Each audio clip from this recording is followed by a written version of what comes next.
The scent of pine and frost clung to everything in the sanctuary, a bitter perfume that masked the underlying tension.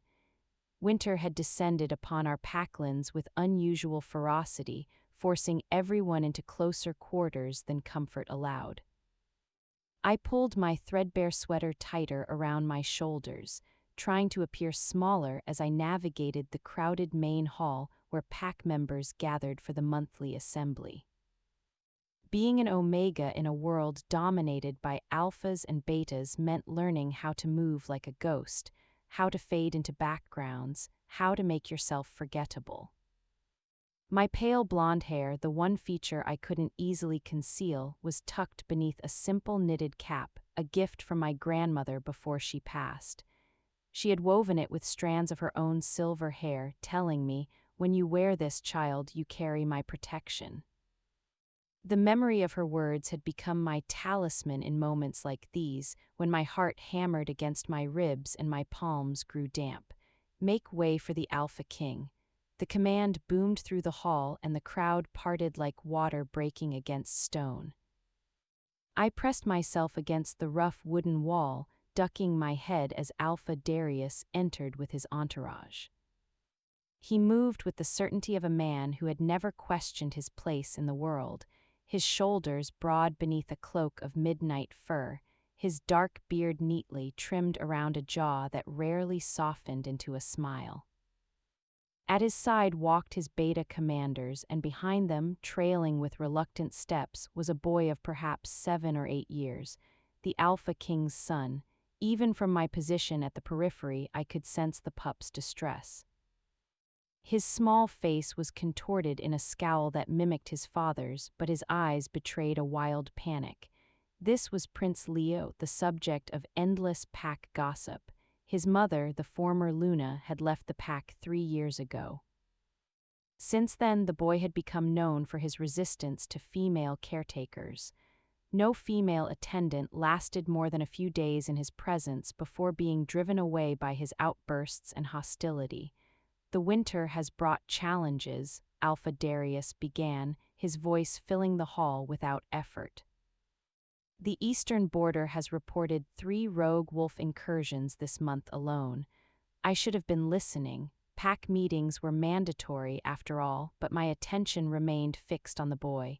He was tugging at his ceremonial jacket, his distress growing more evident by the second. Then, as if sensing my gaze, he looked up. Our eyes met across the crowded room, and in that instant, something inexplicable passed between us. Not warmth, not understanding, but a moment of pure recognition. The pup's eyes widened, then narrowed to slits. He bared his small teeth at me in what could only be described as a snarl. I quickly lowered my gaze, heart racing. What had possessed me to make eye contact with the Alpha's son?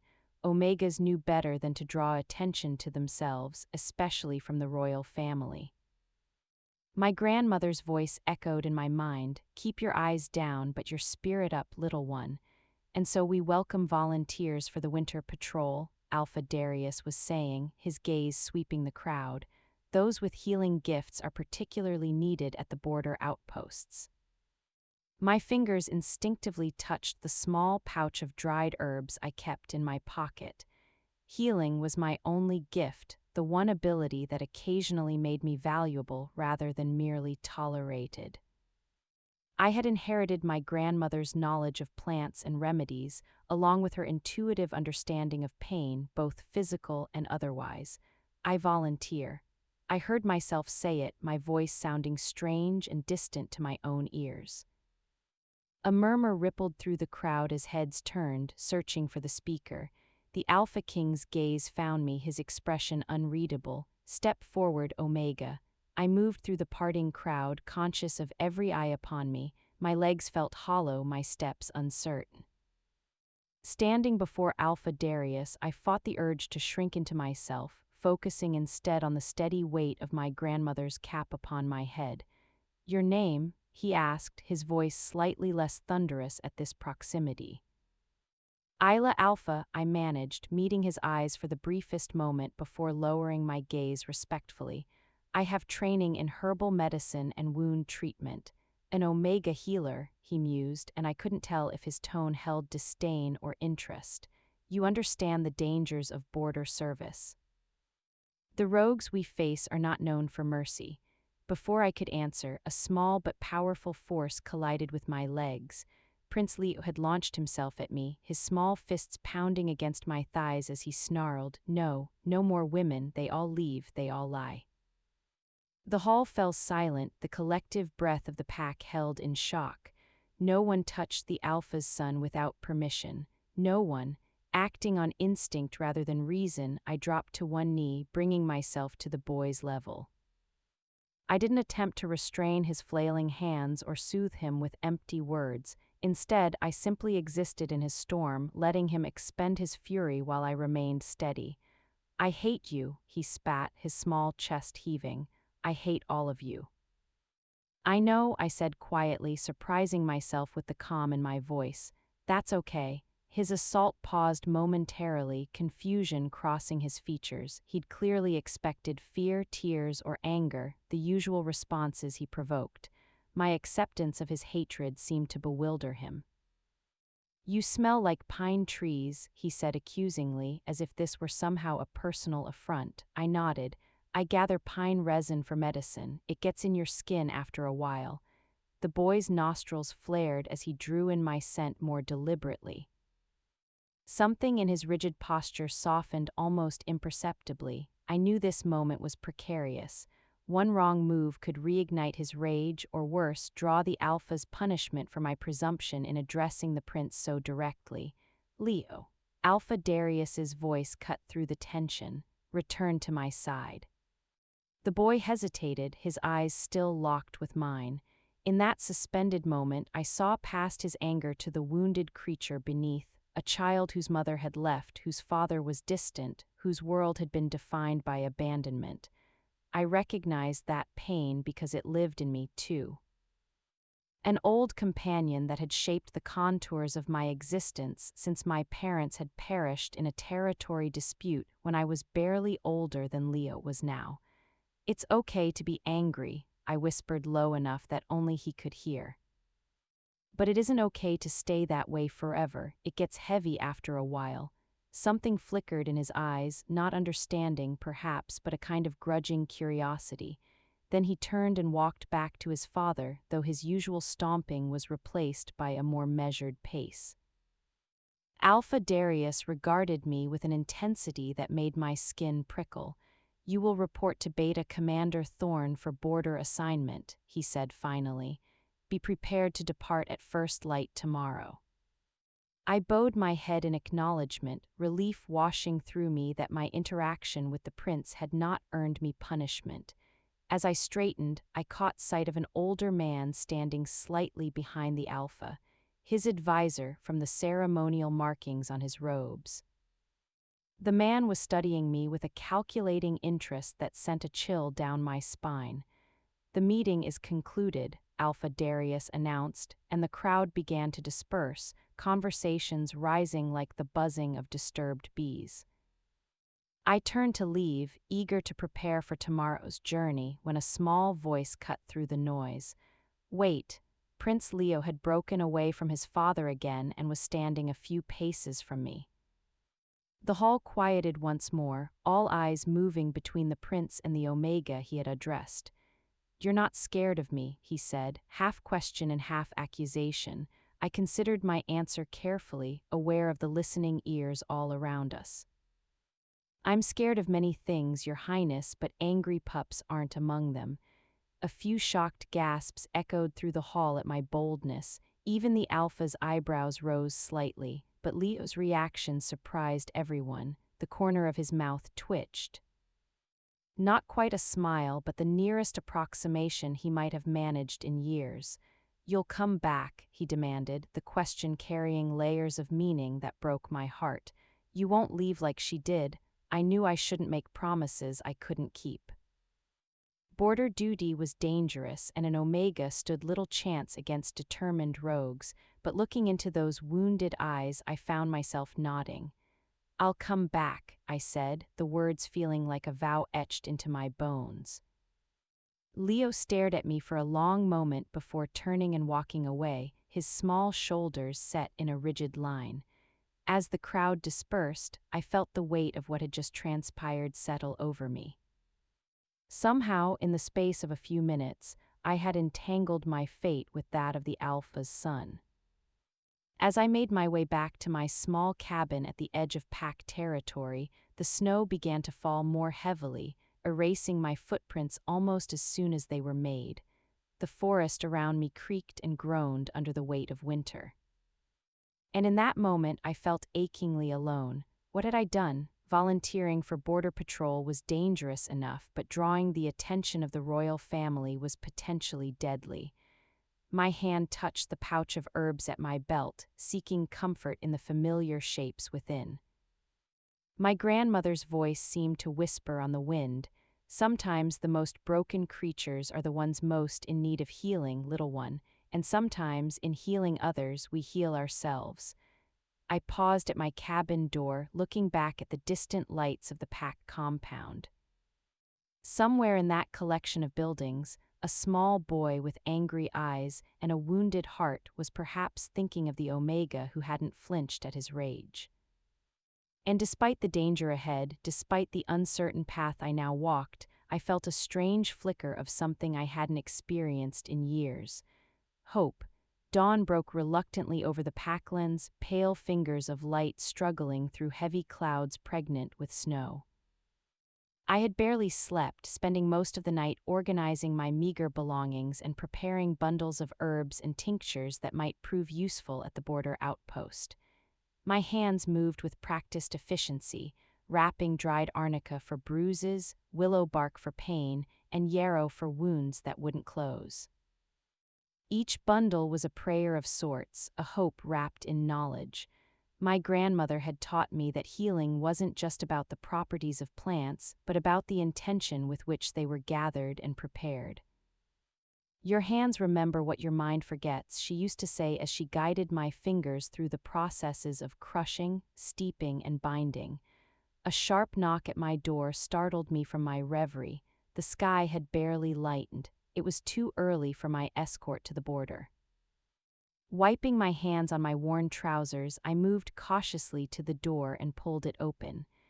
Beta Commander Thorn stood on my threshold, his broad shoulders dusted with fresh snow, his expression as frigid as the air that swirled around him. Behind him, barely visible in the pre-dawn gloom, waited 3 pack warriors, their breath forming clouds in the bitter cold. "Omega Isla," Thorn said, my designation preceding my name, as was custom when addressing those of lower rank. "There has been a change of plans." My stomach tightened. Had the Alpha reconsidered? Was I being punished after all for my interaction with Prince Leo? "You're needed at the pack house," he continued, his voice revealing nothing of his thoughts. "The Alpha commands your presence." Relief mingled with fresh anxiety. Not punishment then, at least not immediately. But a summons to the very heart of pack hierarchy was hardly reassuring. "Now?" I asked, glancing back at my half-packed supplies. "Now," Thorn confirmed, his tone allowing no argument. "Bring your healing supplies." The request was unexpected enough to make me pause. "Is someone injured?" A flicker of something, annoyance, concern, crossed Thorn's face. "Prince Leo is unwell. The Alpha believes your unique approach might be beneficial." Understanding dawned with a mixture of dread and strange vindication. Something had happened with the prince after our encounter. I quickly gathered my most versatile remedies into a leather satchel, wrapped my grandmother's shawl around my shoulders beneath my threadbare coat, and followed Thorn into the biting cold. The walk to the pack house was conducted in silence, our small procession moving through the sleeping settlement like wraiths.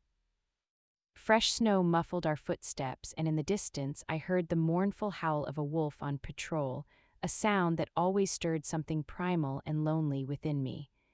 My wolf, quiet and submissive as befitted an Omega, whined softly in response. The pack house rose before us, a sprawling structure of stone and timber that had stood for generations, each Alpha adding rooms and wings until it resembled a small fortress more than a home. Warm light spilled from scattered windows, a sharp contrast to the blue-gray dawn. We were ushered through side entrances and servants' corridors, a reminder of my status despite the alpha's summons. The interior of the pack house was warm to the point of discomfort after the bitter cold outside. Rich scents of pine resin, wood smoke, and something distinctly alpha, a powerful dominant musk, filled my nostrils. My omega instincts urged submission, head lowered, shoulders hunched, making myself smaller in the presence of such overwhelming dominance. But my grandmother's voice echoed in my memory, "Stand straight, little one." Being an omega doesn't mean being nothing. I straightened my spine as we approached a heavy wooden door guarded by two stone-faced warriors. Thorn nodded to them, and one opened the door without a word, revealing what appeared to be the prince's chambers beyond. The room was in chaos. Furniture lay overturned, bedding torn and scattered across the floor. The scent of distress and rage hung heavy in the air, making my eyes water slightly. And in the center of it all, Alpha Darius stood with his arms crossed, looking down at a small, trembling figure huddled in a corner. Prince Leo had shifted partially, caught between his human and wolf forms in the way of untrained pup shifters. Fur sprouted from his arms and face, his teeth elongated into canine points, his eyes glowing with amber wolf light. He was growling, a continuous rumble of threat and fear. "She's here," Thorn announced, giving me a small push forward. The alpha turned, his expression a careful mask. Up close, I could see the fatigue etched around his eyes, the strain of leadership and fatherhood weighing visibly upon him. "Omega," he acknowledged, "my son has been unreachable since the assembly. He refuses his attendance and has not slept. His partial shift has persisted for hours, which is dangerous for one so young." I nodded, understanding the gravity of the situation. Young shifters could become stuck between forms if emotional distress triggered an uncontrolled transformation. The consequences could be severe: physical deformity, mental impairment, or worse. "May I approach him, Alpha?" I asked, keeping my voice soft and even. Alpha Darius stepped aside, a gesture both permission and challenge. The room's other occupants, a nervous-looking attendant, another beta warrior, and an older man I recognized as the Alpha's advisor from the assembly, watched with varying degrees of skepticism and curiosity. I set my bag down and moved slowly toward Leo, making no sudden movements. His growl intensified as I drew closer, his small body coiling tighter against the wall. "Hello again, Prince Leo," I said, stopping at a respectful distance. "It seems you're having a difficult morning." "Go away," he snarled, the words distorted by his partially transformed mouth. "I can't do that," I replied honestly. "Your father asked for my help, and I promised you I would come back. I keep my promises." His growl faltered slightly, confusion flickering across his features. I lowered myself to sit cross-legged on the floor, deliberately making myself smaller and less threatening. "You know, my grandmother told me that being caught between forms feels like wearing a jacket that's too tight in some places and too loose in others." Leo's amber eyes fixed on me with suspicious interest. "Did you know that wolves have special fur that humans don't?" I continued conversationally. "2 layers, a soft undercoat and coarser guard hairs on top. That's why it feels itchy sometimes when you start to shift." The prince's growling had ceased, though his breathing remained rapid and shallow. "I'm going to take something from my bag," I told him, moving very slowly as I reached for my satchel. "It's just pine oil. It might help with the itching." I uncorked a small vial, letting the sharp, clean scent of pine fill the air between us. Leo's nostrils flared as he caught the familiar smell, the same scent he had commented on at our first meeting. "You smell like the forest," he muttered, his voice a little more human now. "Yes," I agreed, "the forest is where I feel safest." "Where do you feel safest, Prince Leo?" The question seemed to catch him off guard, his brow furrowed, and for a moment the fur on his face receded slightly. "Nowhere," he said finally. The word carried a weight no child should bear. My heart ached for him, this small boy with a prince's title and a pauper's emotional inheritance. I understand, I said softly. When my parents died, I felt that way too, like there was no safe place left in the world. Something in Leo's posture shifted, a subtle relaxation, a lowering of defenses. Your parents died, I nodded. When I was 9, there was a territory dispute with a neighboring pack. They were defending our borders, Leo said, his voice suddenly sharp with fresh anxiety. The fur on his arms bristled visibly, like you're going to do. Yes, I admitted, seeing no point in lying. But I'm very good at staying safe, and I promised I would come back. Remember? The prince's eyes narrowed. She promised too, she lied. I didn't need clarification to know he meant his mother. The wound of her departure was still raw, still bleeding into every interaction Leo had with the world, especially with women. I'm not her, I said simply. I can only speak for myself, and I don't make promises lightly. Leo studied me with an intensity that seemed beyond his years. Slowly, almost imperceptibly, his features began to shift back toward human, the fur receding, his teeth returning to normal size. "Can I show you something?" I asked, reaching again for my bag. He gave a curt nod, curiosity overcoming caution. I pulled out a small wooden carving of a wolf, worn smooth by years of handling. My grandmother made this for me after my parents died. She told me to hold it when I felt scared or alone, and to remember that wolves are never truly alone because they carry their pack in their heart. Leo's eyes fixed on the carving, his expression unreadable. After a moment's hesitation, I held it out to him. "Would you like to hold it?" His hand, fully human now, reached out tentatively. When his fingers closed around the carving, I saw his shoulders relax as if some invisible burden had lightened momentarily. "It's warm," he said, sounding surprised. "Wood holds the warmth of hands that touch it," I explained. "My grandmother said that's why wooden things feel alive sometimes." Leo turned the carving over in his palms, tracing the simplistic curves and lines with small fingers. "Did it help when you were scared?" "It did," I said truthfully, "not because it's magic, but because it reminded me that someone cared enough to make it for me, that I wasn't really alone." The prince's eyes lifted to mine, and in them I saw the first fragile tendril of trust taking root. Can I keep it until you come back?" The request caught me off guard. The carving was one of my few tangible connections to my grandmother, a talisman that had seen me through countless dark nights and difficult days. But looking at the small boy before me, his vulnerability so carefully hidden beneath layers of anger and hurt, I couldn't refuse. "Yes," I said, "until I come back." A throat cleared behind us, and I turned to find Alpha Darius watching the exchange with an expression I couldn't interpret. I had almost forgotten we had an audience. "The boy appears calmed," said the older advisor, his keen eyes moving between Leo and me with calculating interest. "Perhaps the Omega's services at the border can be delayed." Alpha Darius considered this for a moment. "No," he said finally. "We need healers at the outposts," and she volunteered freely. His gaze shifted to me. "You will depart as planned, but you will return to check on my son in 1 week's time." It wasn't a request, but a command delivered with the full weight of Alpha authority.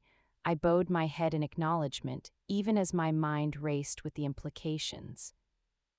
Weekly travel between the border outpost and the pack house was uncommon and potentially dangerous, especially for an Omega traveling alone. "Father," Leo's voice, small but steady, broke the silence. "I want her to teach me about plants when she comes back." The Alpha's eyebrows rose in surprise. His son had shown little interest in learning anything from anyone in recent years, preferring isolation and outbursts to education. "We will discuss it," he replied, which was neither agreement nor refusal. Leo's fingers tightened around the wooden wolf. "She promised to come back." Something flickered across the Alpha's face, pain perhaps or recognition. "Yes," he said quietly, "so she did. I rose to my feet, sensing that the immediate crisis had passed and my presence was no longer required. With your permission, Alpha, I should prepare for departure. He nodded. Commander Thorn will escort you to the border patrol. Be ready within the hour. As I gathered my bag, Leo moved suddenly, crossing the distance between us to press something into my hand. I looked down to find a small silver button, probably torn from one of his ceremonial jackets during his earlier rage. "So you remember to come back," he said fiercely, his eyes challenging me to refuse. I closed my fingers around the button, feeling its weight, physical and symbolic. "I won't forget," I promised. As Thorn led me from the room, I glanced back to see Leo watching me leave, the wooden wolf clutched tightly in his small hand. In that moment, standing in the wreckage of his room with my carving as his only comfort, he looked like what he truly was beneath the title and the tantrums. A child, wounded and wanting, just like the rest of us. The border outpost was a stark collection of wooden structures huddled against the mountainside like frightened children seeking protection from a storm. After 3 days of arduous travel through snow-laden forests, the sight of smoke rising from stone chimneys should have been welcoming. Instead, as our small group approached, I felt the weight of watchful eyes and unspoken judgments. "Home, sweet home," muttered Thorn, his breath clouding in the frigid air. He had been taciturn throughout our journey, speaking only when necessary, his demeanor making it clear that escorting an Omega was beneath his station. The outpost gate, little more than a reinforced wooden barrier, creaked open at our approach. A weathered beta guard nodded to Thorn before his gaze fell upon me. Curiosity and dismissal warred in his expression. "This is the healer," he asked, not bothering to address me directly. "Omega," Thorn confirmed. "Alpha's orders." Something in his tone made me glance sharply at him. There was more being communicated than the simple fact of my assignment. I had assumed I was here solely because I had volunteered, but the subtle exchange between the men suggested otherwise. The compound beyond the gate was alive with activity despite the bitter cold. Warriors in winter furs moved with purpose between buildings, some carrying weapons, others transporting supplies. The scent of alpha and beta wolves hung heavy in the air, making my Omega instincts prickle with awareness. I was very much in the minority here, perhaps the only Omega in the entire outpost. "The healing hut," Thorn said, gesturing to a small structure set slightly apart from the others. "You'll work there, sleep there too." I nodded, adjusting the strap of my bag where it dug into my shoulder. After days of travel, my muscles ached with fatigue and my stomach gnawed with hunger, but I knew better than to complain or ask for rest. Omegas were expected to serve without fuss, to accept whatever accommodations were provided with gratitude. "There are 3 wounded inside," Thorn continued, already turning to leave. "Border Patrol encountered rogues 2 days ago, nothing life-threatening, but infection is setting in." "Wait," I said, my voice sharper than I intended. Thorn paused, his eyebrows rising in surprise at my tone. "I need to know what I'm walking into. How many rogues? What kind of attacks? Has anyone died?" The commander studied me for a moment, as if reassessing his initial judgment. 5 rogues spotted in the last week, 3 engaged, claw wounds mostly, 1 bite to the shoulder. "No casualties on our side." He paused, then added with grim satisfaction, 2 rogues won't be troubling anyone again." I absorbed this information, mentally cataloging the supplies I would need. "And what aren't you telling me?" I asked quietly. "Why am I really here?" Thorn's expression hardened. "You're here because you volunteered, Omega, and because the Alpha commanded it." But there was something evasive in his gaze that confirmed my suspicions. I was missing pieces of a larger picture. "Report to Captain Nolan when you've settled the wounded," he said, ending the conversation by striding away toward what appeared to be the command building. Left alone, I took a deep breath, centering myself before approaching the healing hut. The scent of blood and sickness reached me before I even pushed open the door, metallic and sour, undercut with the sharp tang of fear. Inside, 3 men lay on narrow cots, their faces drawn with pain. 2 were conscious, watching me with weary eyes as I entered. The third, a young beta with a nasty wound visible on his exposed shoulder, tossed in feverish sleep. "You're the healer." One of the conscious men, an alpha by his scent, pushed himself up on his elbows, wincing with the effort. "I am," I replied, setting my bag down and washing my hands in the basin provided. The water was cold, but I welcomed the sting of it against my skin. It helped sharpen my focus. "I need to examine each of you." "They said they were sending a real healer," the alpha muttered, eyeing my slender frame and omega status with obvious skepticism. I met his gaze steadily as I dried my hands. "I assure you I am quite real." The second conscious patient, an older beta with gray streaking his temples, gave a short bark of laughter. "She's got spirit, Rafe. Give her a chance before you start complaining." I approached the feverish young beta first as his condition seemed most urgent. The bite wound on his shoulder had been cleaned but poorly dressed, allowing infection to take hold. The flesh around the punctures was angry red and hot to the touch. He moaned when my fingers gently probed the area. "How long has he been feverish?" I asked, already reaching for my supplies. "Since last night," the older beta supplied. "Devon's only been with the patrol for 2 months, first serious injury." I nodded, unpacking dried herbs, clean bandages, and the small collection of tinctures I had prepared before leaving. "I need hot water and clean cloths," I said, not looking up from my work. "And someone needs to hold him when I clean the wound. It will be painful." To my surprise, both conscious men moved to help without argument. The alpha, Rafe, despite his initial skepticism, limped to the small stove to heat water, while the older beta positioned himself to help restrain Devon when needed. I worked methodically, first creating a poultice of yarrow, garlic, and pine resin to draw out the infection, then preparing a tea of willow bark and echinacea to bring down the fever. As my hands moved, I spoke softly to Devon, explaining what I was doing, even though he was too far gone in fever to understand. "You're good at this," the older beta observed as I carefully cleaned the wound. "Where did you learn?" "My grandmother," I replied, not elaborating. The less these warriors knew about me, the better. Sharing personal details created connections, and connections created vulnerabilities. I had already made that mistake with Prince Leo, allowing emotion to override caution. The thought of the young prince sent a pang through my chest. Was he still carrying my wooden wolf? Had he returned to his outbursts and rage, or had our brief connection made a difference? And why did it matter so much to me? "Thinking of home?" the beta asked, too perceptive for comfort.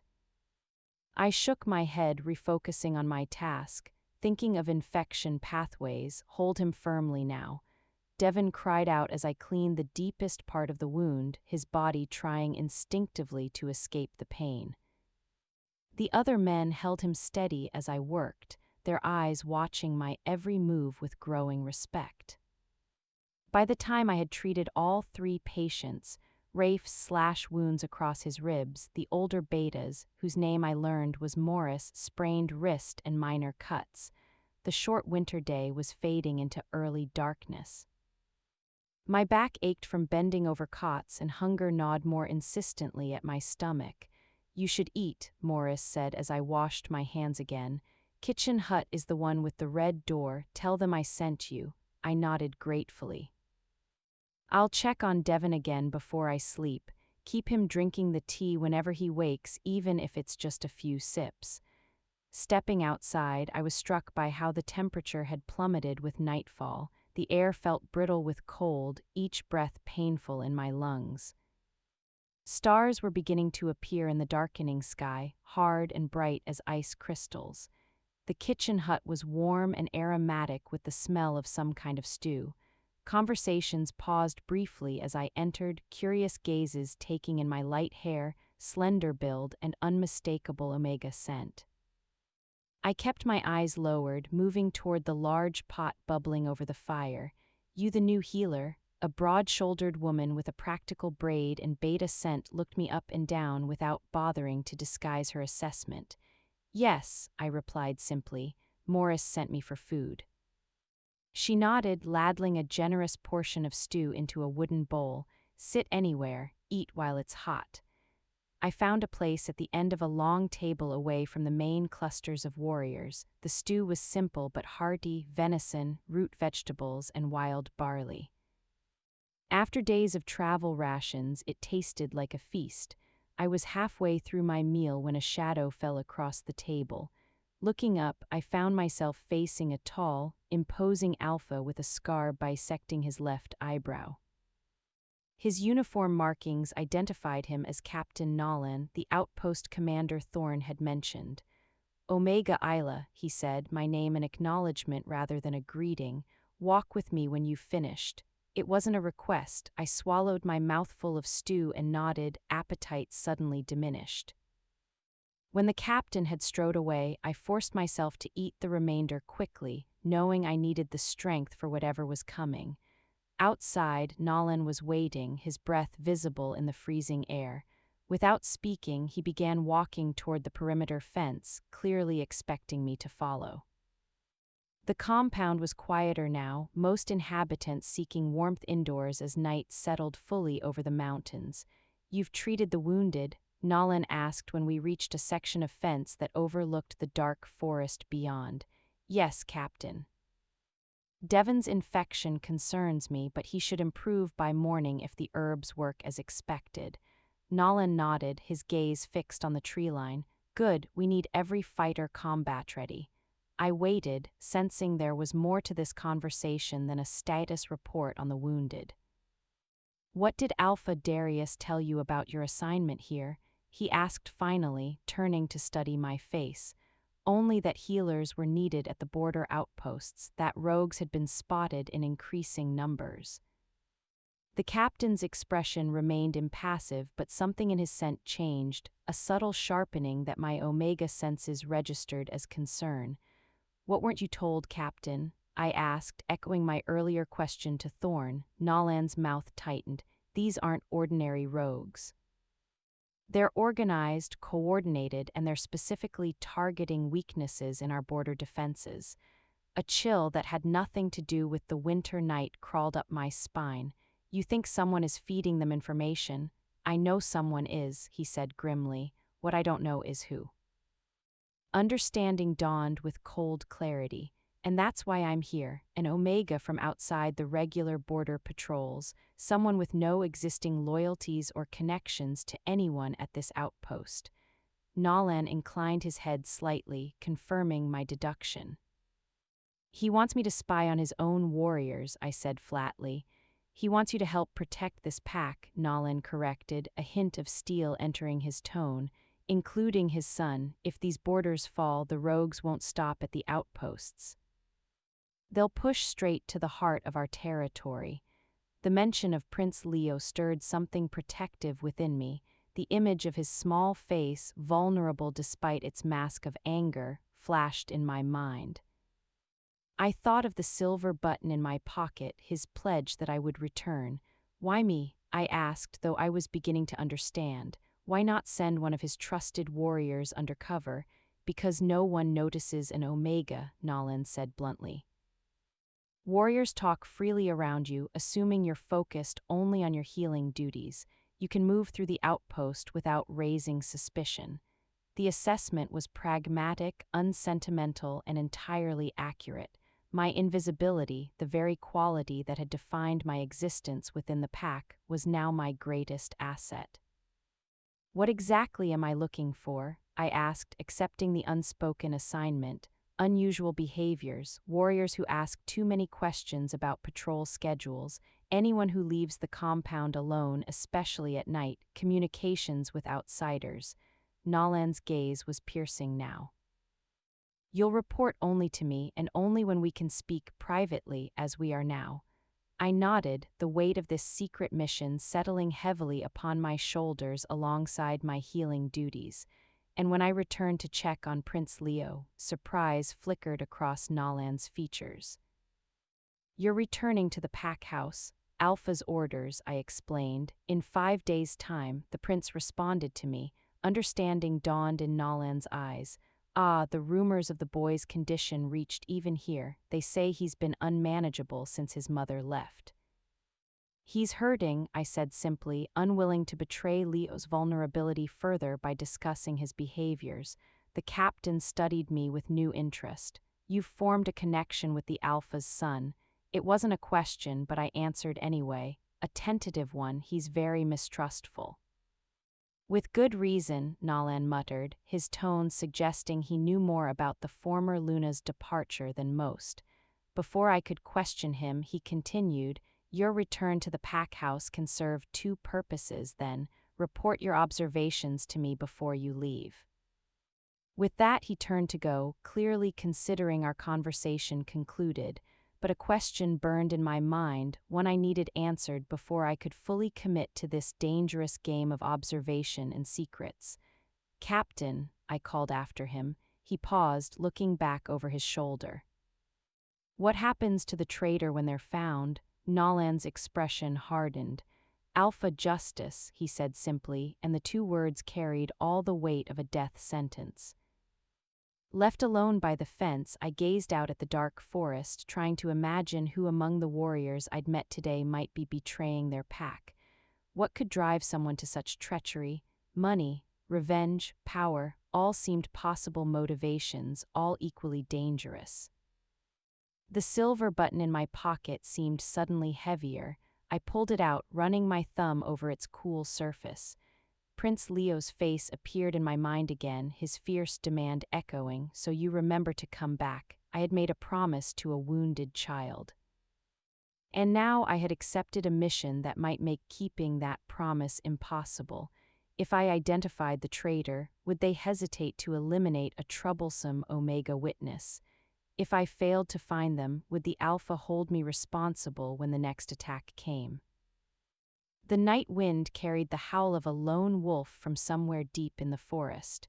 Not a pack member, but something wild and separate. The sound resonated within me, striking a chord of recognition. I had always been the outsider, the orphaned Omega, existing at the margins of pack life. Now that very marginality had placed me at the center of pack politics and danger.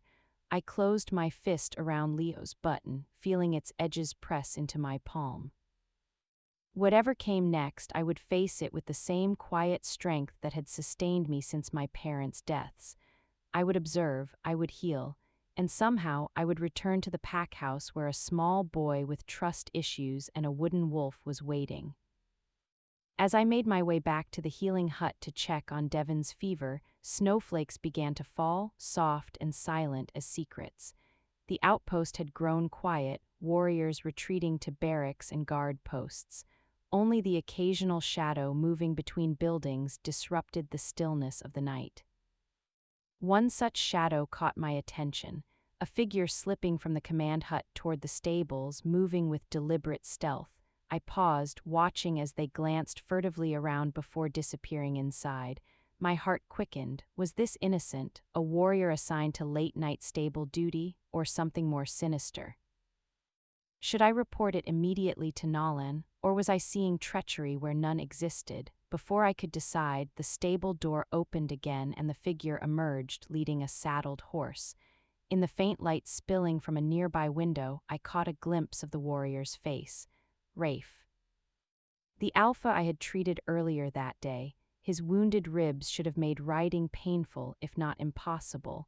As he led the horse toward a small side gate, I made my decision. Keeping to the shadows, I followed, my light footsteps soundless in the fresh snow.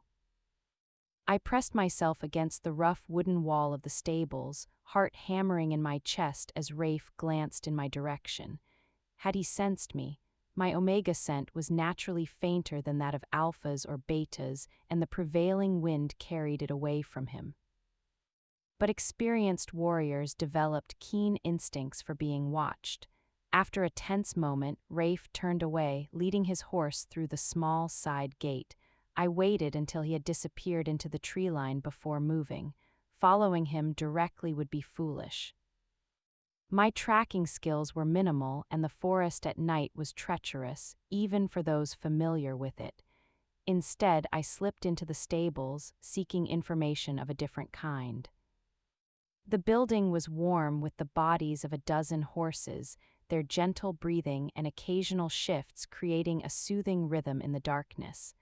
I moved carefully between the stalls until I reached the one Rafe's mount had occupied.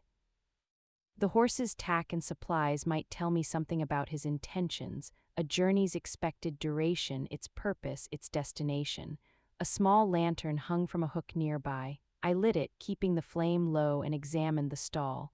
Nothing seemed unusual at first glance, no abandoned saddle bags or forgotten supplies. But as I knelt to check the straw bedding, my fingers encountered something small and hard. Lifting it to the light, I found myself holding a carved wooden token bearing an unfamiliar symbol, 3 slashes crossed by a single diagonal line. I pocketed the token quickly, extinguished the lantern, and made my way back to the healing hut. Whatever Rafe was doing, I needed more information before bringing suspicions to Captain Nolan. A single nighttime ride and a mysterious token weren't proof of treachery. Devon's fever had broken when I checked on him. His sleep was now peaceful rather than tormented. Morris was awake, watching me with curious eyes as I mixed a fresh poultice for the young beta's wound. "Late night rounds?" he asked, his tone conversational but his gaze shrewd. I nodded, keeping my focus on my task. "Infection waits for no one. Saw you talking with the captain earlier," Morris continued. "He can be intimidating at first, but Nolan's fair, one of the best leaders I've served under."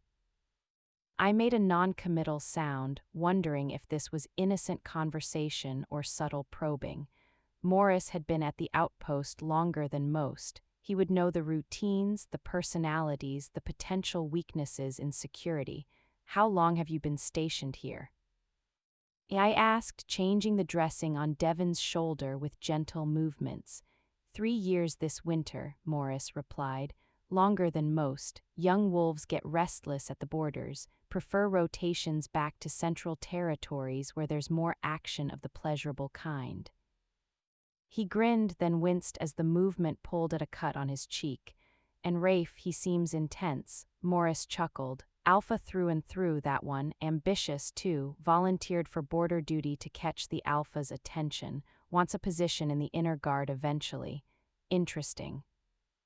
Ambition could be a powerful motivator for either loyalty or betrayal. And is he likely to get it? The beta shrugged. "Hard to say. He's skilled in combat but lacks patience, makes enemies as easily as allies." I finished with Devon and moved to check Morris's bandaged wrist. "Any enemies in particular?" Something in my tone must have alerted him because Morris's expression sharpened.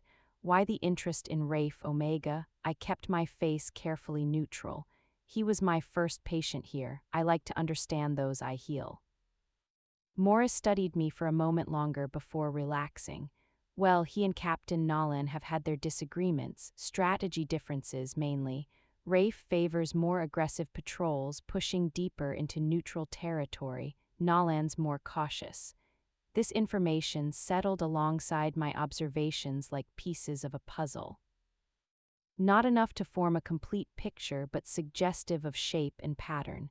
If Rafe disagreed with Nolan's defensive strategy, might he take matters into his own hands, or worse, ally with outsiders to force a more aggressive stance? "Rest now," I told Morris, finishing my examination. "The herb should help with the pain."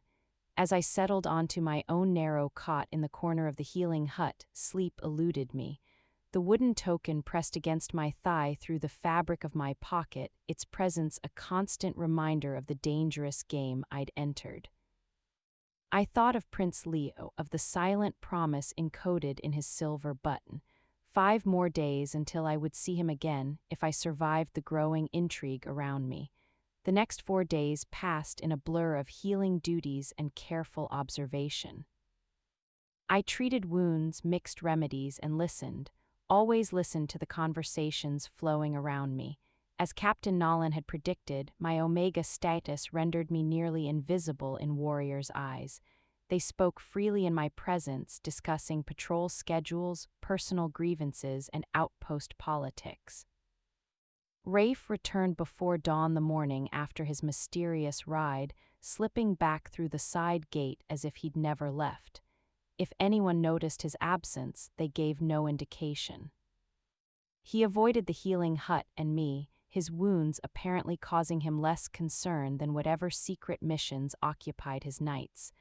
I observed 3 more nighttime excursions, not just Rafe, but 2 other warriors whose names I learned were Kale and Jerk.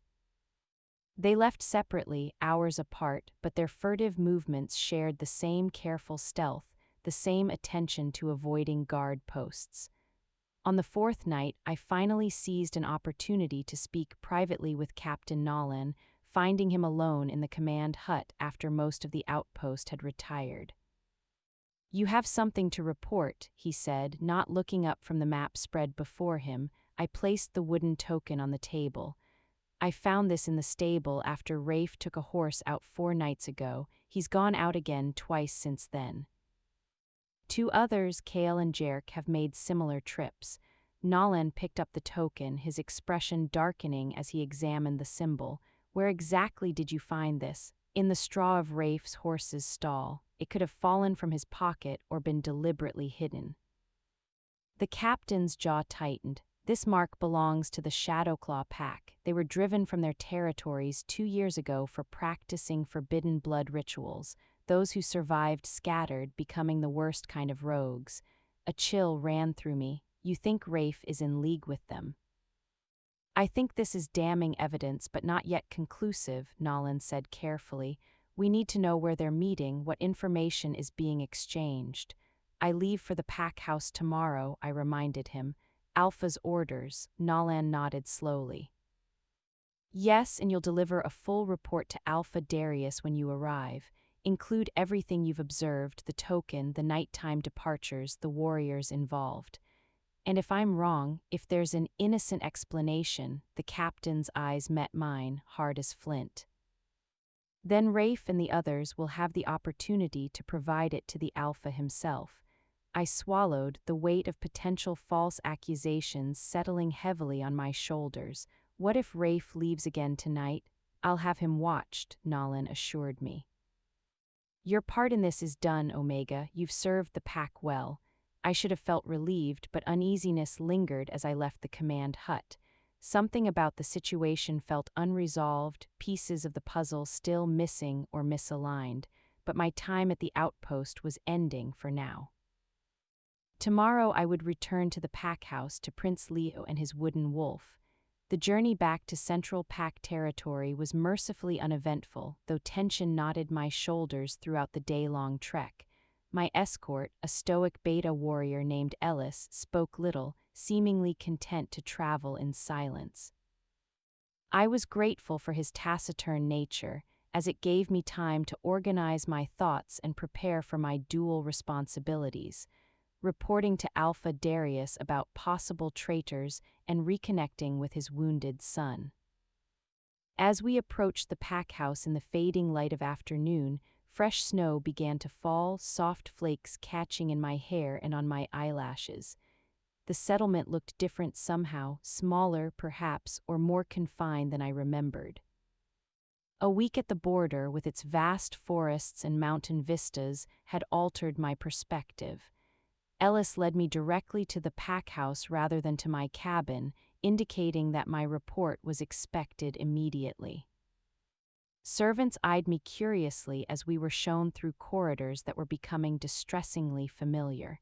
The Alpha's study door stood open, revealing Darius himself standing by a window, his powerful frame silhouetted against the gray winter light. "Leave us," he commanded Ellis without turning. The beta bowed and retreated, closing the door behind him. I stood silently, waiting to be acknowledged. The Alpha's scent filled the room, dominant, intimidating, designed by nature to make lesser wolves submit. My knees wanted to buckle, my head to bow, my entire being to diminish in his presence. I resisted, keeping my spine straight as my grandmother had taught me. My son has asked for you every day, Darius said finally, turning to face me. His expression was unreadable, his eyes measuring. How is he? I asked, genuine concern overriding protocol. A flicker of surprise crossed the alpha's features at my directness. Improved, he slept without nightmares, his tutors report he's been more focused. Relief washed through me, more powerful than I'd expected. I'm glad to hear it. Captain Nolan sent a message ahead of you, Darius continued, moving to sit behind his massive desk. He mentioned a token, Shadowclaw. I reached into my pocket and placed the wooden disc on his desk. Yes, Alpha. I found it in the stable after observing Rafe leaving the outpost at night. Two others, Kale and Jerk, displayed similar behavior on subsequent nights. Darius picked up the token, his fingers closing around it with barely contained anger. Shadowclaw has been a thorn in our side since their disbandment. If they're coordinating with traitors within our pack, there may be an innocent explanation, I offered, though I didn't entirely believe it myself. The Alpha's gaze sharpened. You defend them, I seek truth, Alpha, as should we all. For a moment, I thought I'd overstepped, pushed too far against the boundaries of my station. Then, remarkably, Darius's mouth curved in what might have been the ghost of a smile. Captain Nolan was right about you, he said. You see clearly where others are blinded by rank and expectation. Before I could respond to this unexpected assessment, the study door burst open. Prince Leo stood in the doorway, his small chest heaving as if he'd run through the entire pack house. You came back, he said, his eyes fixed on me with an intensity that belied his young age. I smiled, something warm unfurling in my chest at the sight of him. I promised I would. Leo crossed the room with deliberate steps, stopping just before me. From inside his pocket, he withdrew my wooden wolf carving. It kept the bad dreams away, he said solemnly, holding it out to me. Instead of taking it, I knelt to his level. Then perhaps you should keep it a while longer. The prince's eyes widened. Really? I nodded. Really. Something shifted in Leo's expression then, a softening, a trust so fragile it might shatter at a touch. I showed Eben, he said. He said it was made with love. Eben, I glanced up at Alpha Darius, questioning. My advisor, he explained. He has been surprisingly helpful with Leo in your absence. I recalled the older man who had watched me with calculating eyes at our first meeting. Something about the mention of his name sent a whisper of warning through me, though I couldn't have explained why. Mom. Leo's voice was so soft I almost didn't hear it. When I realized what he'd said, my breath caught. Leo, his father said sharply. Isla is not. It's okay, I interrupted, my eyes never leaving the boy's face. Leo, I'm not your mother, you know that, right? He nodded, his expression serious beyond his years. But you came back, you promised, and you came back. The simple statement held volumes of meaning, years of abandonment and betrayal condensed into its counterpoint. I had done what his mother had not, kept my word, returned when I said I would. Yes, I said gently, I came back. Something flared in Alpha Darius's eyes, pain, recognition, perhaps even gratitude. He cleared his throat. Leo, Isla needs to rest after her journey. She'll join us for the evening meal. The prince clutched the wooden wolf tighter. Promise, I assured him. The weight of his trust was both precious and terrifying, how easily he could be hurt again if circumstances tore me from his life. Leo seemed satisfied with this and with a last lingering look at me, allowed a waiting attendant to usher him from the study. When the door closed behind him, Darius released a long breath. He called you Mom, he said, the words carrying a complex mixture of emotions. He's searching for connection, I replied carefully, for someone who won't abandon him. The Alpha studied me with renewed intensity. And will you abandon him, Omega Isla, when your border duty is complete, when your usefulness as my eyes and ears has ended? The question struck at the heart of my own uncertainty. What place could I possibly have in Prince Leo's life long-term?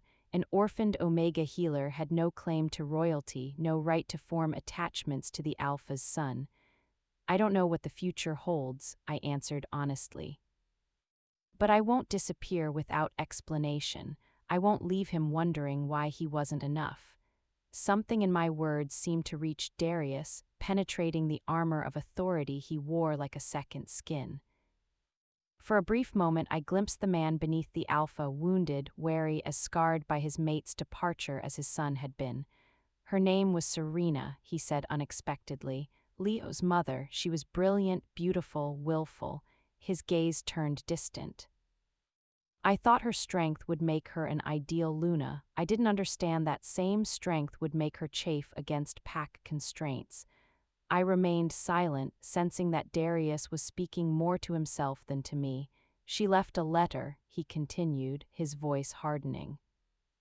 Said she couldn't bear the walls closing in, the endless duties, the suffocation of pack hierarchy. Said she needed freedom more than she needed her own child. The bitterness in his tone revealed a wound still raw despite the passage of years. I thought of Leo inheriting this legacy of abandonment, interpreting his mother's departure as his own failure. Children often blame themselves, I said quietly, even when they're told otherwise. Darius's eyes refocused on me sharply. Yes, as I'm sure you did when your parents died. The observation, too perceptive and too personal, caught me off guard. For a while, I admitted, my grandmother helped me understand it wasn't my fault. And who helped you understand when she died, too? There was no cruelty in the question, only a surprising perceptiveness. No one, I said simply. I had to help myself, the Alpha nodded slowly, and now you help my son. He moved toward the window again, looking out at the falling snow. Return to your duties at the border outpost tomorrow. Continue your observations, but you will visit the pack house weekly to check on Leo's progress. It was a command wrapped in the thinnest veneer of a medical justification, but I didn't challenge it.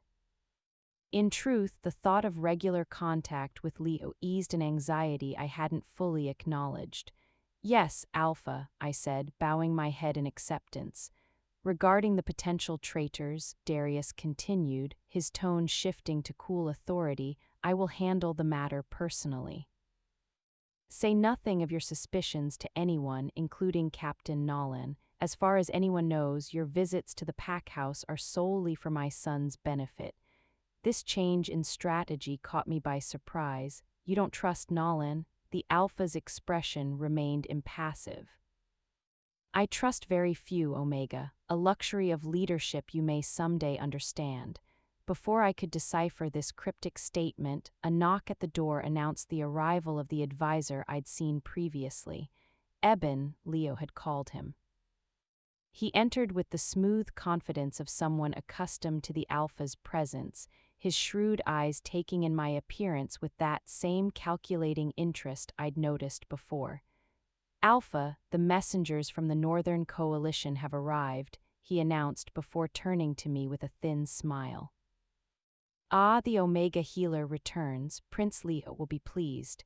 Something in his tone set my nerves on edge, though his words were perfectly courteous. I offered a respectful nod but remained silent. Isla will be joining us for the evening meal, Darius informed him. Have quarters prepared for her overnight stay. Of course, Alpha. Eben's smile didn't reach his eyes. I'll make the arrangements immediately. As he turned to leave, I noticed something small and wooden peeking from his pocket, a token identical to the one I'd found in Rafe's stall. My breath caught, and for a crucial second, I failed to control my expression. Eben's eyes narrowed as he caught my reaction, his gaze dropping to the desk where the Shadowclaw token lay in plain sight. Understanding passed between us in a flash of mutual recognition. Alpha, I began, but Eben moved with shocking speed for an older man. Guards, he shouted, backing toward the door. The Omega is an infiltrator, a Shadowclaw spy. Darius's face darkened with fury. What nonsense is this, Eben? She carries their mark. The advisor accused, pointing at the token. Ask her how she really obtained it. not from some warrior at the outpost but from her Shadowclaw masters. The absurdity of the accusation might have been laughable if not for the deadly serious consequences. I stood my ground, meeting Darius's questioning gaze steadily. I found the token exactly as I reported, I stated firmly. But it seems I'm not the only one familiar with Shadowclaw symbols. Your advisor carries the same mark in his pocket right now. Darius turned to Eben, whose face had gone pale beneath its weathered tan. Is this true? The advisor's expression twisted with hatred as he looked at me. This Omega witch has bewitched your son and now seeks to turn you against your most loyal servant. Search her belongings. You'll find proof of her treachery. Search him, I countered, my voice calmer than I felt. The token is in his right pocket. For a terrible moment, the Alpha looked between us, judgment suspended. Then, with deliberate movements, he approached his advisor. Empty your pockets, Eben. A dangerous smile spread across the older man's face. Of course, my Alpha. His hand dipped into his pocket and emerged, holding not a wooden token but a small silver whistle. Before anyone could react, he raised it to his lips and blew. No sound emerged, at least none that human ears could detect, but the effect was immediate. Shouts of alarm rose from the compound outside, followed by the unmistakable sounds of fighting, an attack coordinated to coincide with Eben's signal. You see, Darius, Eben said, dropping all pretense of respect. Some of us grew tired of waiting for you to claim what should be ours. The northern territories, the eastern forests, all wasted under your cautious rule. Darius lunged for his advisor, but Eben was surprisingly agile, dodging aside and drawing a concealed dagger. Shadowclaw offers a more ambitious vision. After tonight, they'll have a new Alpha, one willing to expand, to conquer, to claim what's rightfully ours. Understanding dawned with sickening clarity. The border attacks, the information leaks, the nighttime meetings, all orchestrated by the Alpha's own advisor, using discontented warriors like Rafe to further his conspiracy. The compound erupted into chaos as rogues breached the gates. Through the window, I could see Shadowclaw warriors pouring into the pack grounds, engaging with loyal pack members in vicious combat. My thoughts flew to Leo, vulnerable, alone in his quarters, possibly targeted as part of this coup. Without conscious decision, I bolted for the door, ignoring Eben's snarl of rage as Darius tackled him to the ground. The corridors of the pack house had become a battleground. I flattened myself against walls, ducked behind furniture, using my Omega ability to move unnoticed to advantage as I made my way toward Leo's chambers. The scent of blood and fear saturated the air, making my heart race and my wolf stir restlessly beneath my skin. I found Leo's door guarded by a single loyal warrior, wounded but standing firm. The prince, I gasped. Is he safe? The guard recognized me and nodded grimly. Inside, barricaded as ordered. Let me through, I pleaded. He knows me, trusts me. After a moment's hesitation, the guard stepped aside. I slipped through the door, calling Leo's name softly. Isla. His voice came from the bathroom, small and frightened. I found him huddled in the bathtub, my wooden wolf clutched to his chest. At the sight of me, his eyes filled with tears of relief. The bad men came back, he whispered. Like before, I asked, gathering him into my arms. When Mother left, he murmured. There was fighting then, too. Eben said she ran away because she was scared, but I heard her fighting with him. He was angry about the northern packs. A missing piece of the puzzle clicked into place. Had Serena discovered Eben's treachery years ago, had her departure been not abandonment but flight? Or worse, had she been eliminated for her knowledge? We need to find somewhere safer, I told Leo, pushing these questions aside for now. Can you be very brave and very quiet? He nodded, his small face setting in determination, like a wolf on the hunt. Exactly like that. We crept from his chambers, the guard joining us as we navigated the increasingly dangerous corridors. The fighting had intensified, the snarls and howls of partial shifts echoing through the pack house as wolves gave in to battle instinct. The old tunnels, the guard suggested, gesturing toward a seemingly ordinary panel in the wall. They lead to the ceremonial caves. The prince will be safe there. I nodded, following as he pressed a hidden mechanism, revealing a narrow passage beyond. Leo clung to my hand, his earlier fear replaced by a kind of fierce focus I recognized from his father. The tunnel was dark and smelled of earth and old magic, remnants of ceremonies performed by generations of pack leaders. We moved as quickly as silence allowed, the sounds of battle growing more distant with each turn of the passage. "Mother showed me these once," Leo whispered. "She said they were older than the pack itself." The revelation surprised me. What kind of Luna would share secret escape routes with a child barely old enough to remember them? Perhaps one who feared she might need them someday. We emerged into a large cavern illuminated by phosphorescent fungi that cast an ethereal blue glow across ancient stone walls. Carved symbols, some I recognized from pack lore, others strange and unfamiliar, covered every surface. "We'll be safe here," the guard assured us, though the blood seeping from his wounded side belied his confident tone. I helped him sit against a wall and examined his injury, a deep slash that needed immediate attention. "Leo," I said, keeping my voice calm, "I need to treat his wound. Can you help me look for certain plants that might grow in here? The glowing mushrooms mean there might be other useful ones." The distraction worked. Leo nodded solemnly and began exploring the edges of the cavern while I tore strips from my undershirt to bind the guard's wound. "The Alpha?" the guard asked weakly. "Fighting Eben when I left," I replied, applying pressure to slow the bleeding. He seemed to have the upper hand. The guard nodded, relief evident in his expression. "Good, suspected the old fox for months, too many coincidences." A small cry of triumph from Leo interrupted us. "Isla, I found some, the fuzzy ones you showed me in your book." I looked up to see him pointing at a patch of moss growing near a small underground spring, a rare variety with remarkable coagulant properties. "Perfect," I called. "Bring me a handful." As Leo carefully gathered the moss, a shadow fell across the cavern entrance.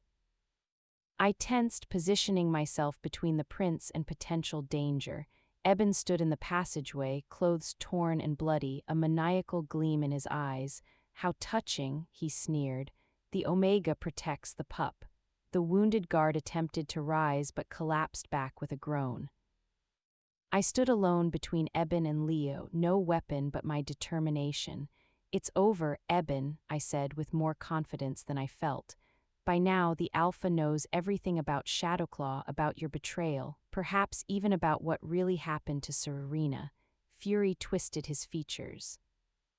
That interfering, she should have minded her place, accepted her role. Instead, she discovered my plans and threatened to expose everything.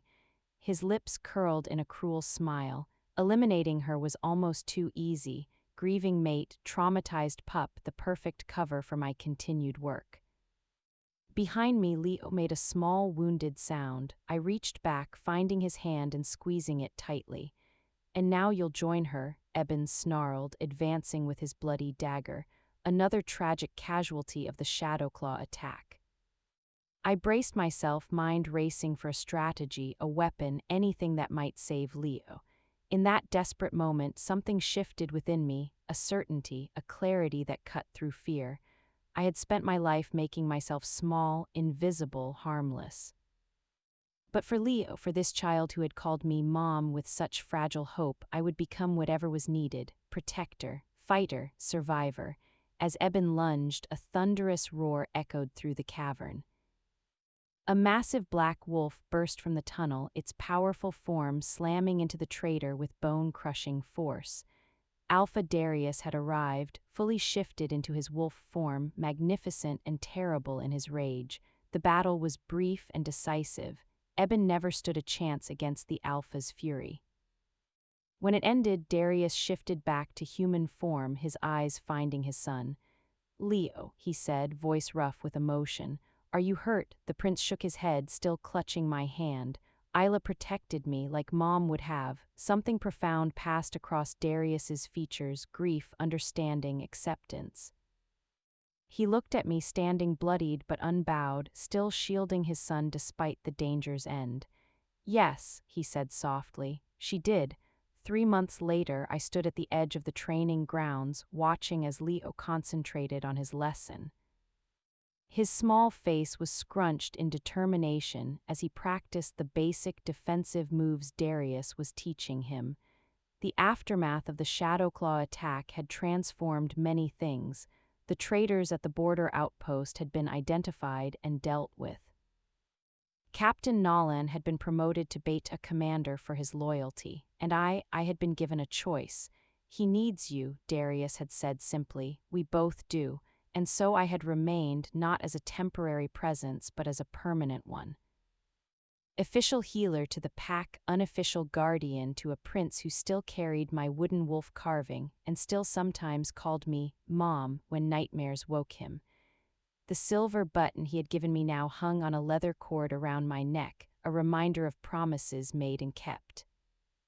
As I watched father and son move in synchrony across the training ground, I felt something long dormant unfurl within me. A sense of belonging, of purpose, of home. I was not Serena. I could never replace what Leo had lost. But I could offer something new: steadfast presence, unwavering loyalty, healing for wounds both seen and unseen. And in return, this wounded alpha child and his guarded father had given me what I'd believed forever beyond my reach: a family. Leo looked up, catching sight of me watching. His serious expression bloomed into a rare, brilliant smile that transformed his entire face. He waved excitedly, and after a moment's hesitation, Darius turned and offered a smaller, more reserved gesture of his own. I raised my hand in return, feeling the weight of their trust, their need, their growing affection. The wooden wolf carving that had once been my grandmother's comfort now protected a young prince from nightmares. The orphaned Omega who had learned to be invisible now stood in the light, seen and valued. Sometimes the most broken creatures are the ones most in need of healing, my grandmother's voice whispered in my memory. And sometimes, in healing others, we heal ourselves. The days following the Shadowclaw attack were a blur of healing, rebuilding, and quiet revelations. The pack house, once a symbol of unassailable authority, bore the scars of betrayal: scorched walls where torches had fallen, splintered doorframes, and dark stains on stone floors that would never fully fade. But more than the physical damage, it was the wound to the pack's spirit that required the most careful tending. My days began before dawn in the newly expanded healing ward. With the border outpost temporarily reinforced under Beta Commander Nolan's watchful eye, many of the wounded had been brought to the central pack house for care. My hands moved from patient to patient, applying salves, changing bandages, and brewing teas to ease pain and fever. The scent of blood and antiseptic herbs became my constant companions, yet amid the grim routine there were moments of profound connection. Warriors who had once looked through me now met my eyes with respect. They called me Healer Isla, not Omega, a subtle shift that spoke volumes. My worth was no longer measured solely by my designation, but by my actions. It was during one of these long days that Alpha Darius found me in the healing ward. I was grinding comfrey root into a fine powder, my hands dusted with the earthy substance, when I sensed his presence in the doorway. The air itself seemed to shift, charged with the quiet power he carried. "Healer," he acknowledged, stepping inside. The ward's other occupants, 2 recovering betas with broken bones, immediately straightened, wincing at the movement. "Alpha," I replied, setting aside my mortar and pestle and wiping my hands on a cloth. "Is Leo sleeping?" he said, anticipating my question. "Peacefully, thanks to you." He moved to examine the herbs laid out on my work table, his large, calloused fingers surprisingly gentle as he picked up a dried sprig of lavender. "My son, he speaks of you often. He has begun his formal lessons again. His tutors say his concentration has improved."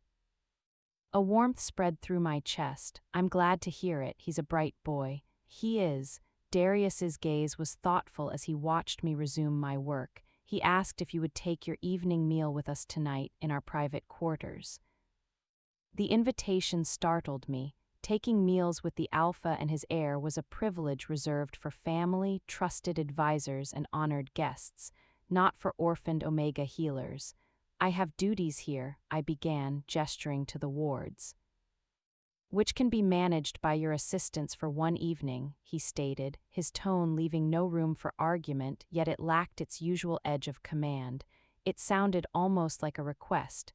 Leo has been counting the hours. How could I refuse? The image of Leo's hopeful face, of him clutching that wooden wolf, surfaced in my mind. Then I would be honored. That evening, after ensuring my patients were stable, I made my way to the Alpha's private wing. I wore my cleanest tunic and trousers, my hair neatly braided, the silver button from Leo hanging openly around my neck. A guard nodded me through a heavy oak door into a spacious sitting room lit by a crackling fire. It was not the opulent chamber I had expected. The furniture was sturdy and well-made but not ornate. Books lined one wall and maps were spread across a large table. It felt like the home of a scholar warrior, not a royal palace. Leo sprang from a chair by the hearth.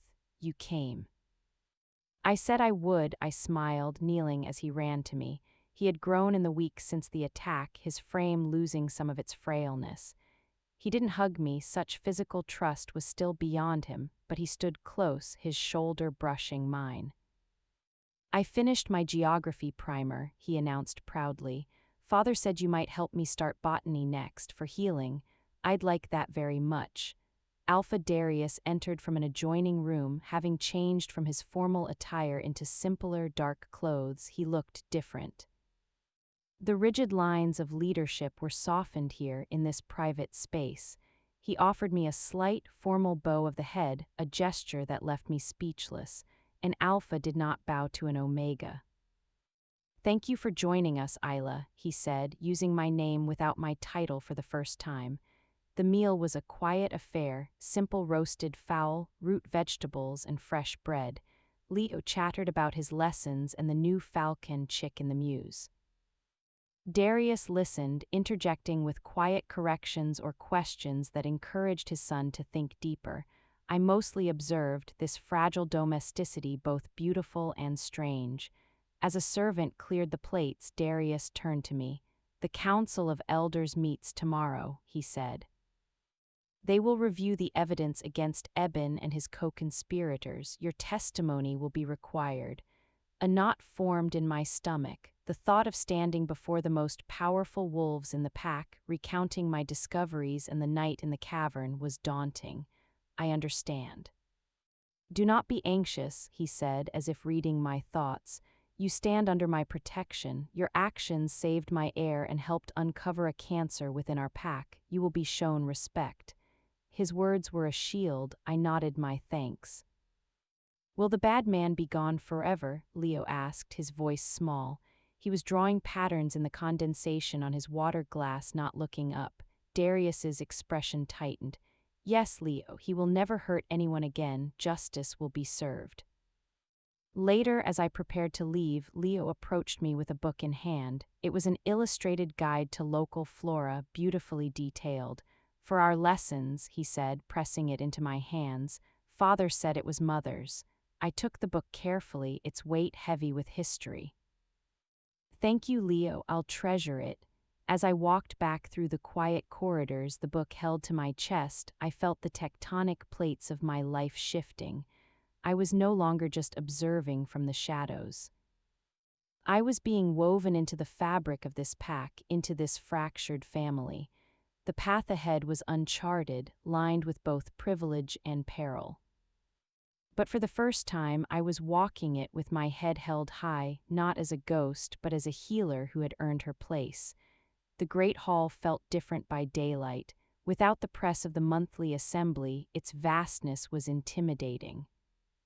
Sunlight streamed through high windows, illuminating dust motes dancing in the air and falling upon the raised dais where the Council of Elders sat.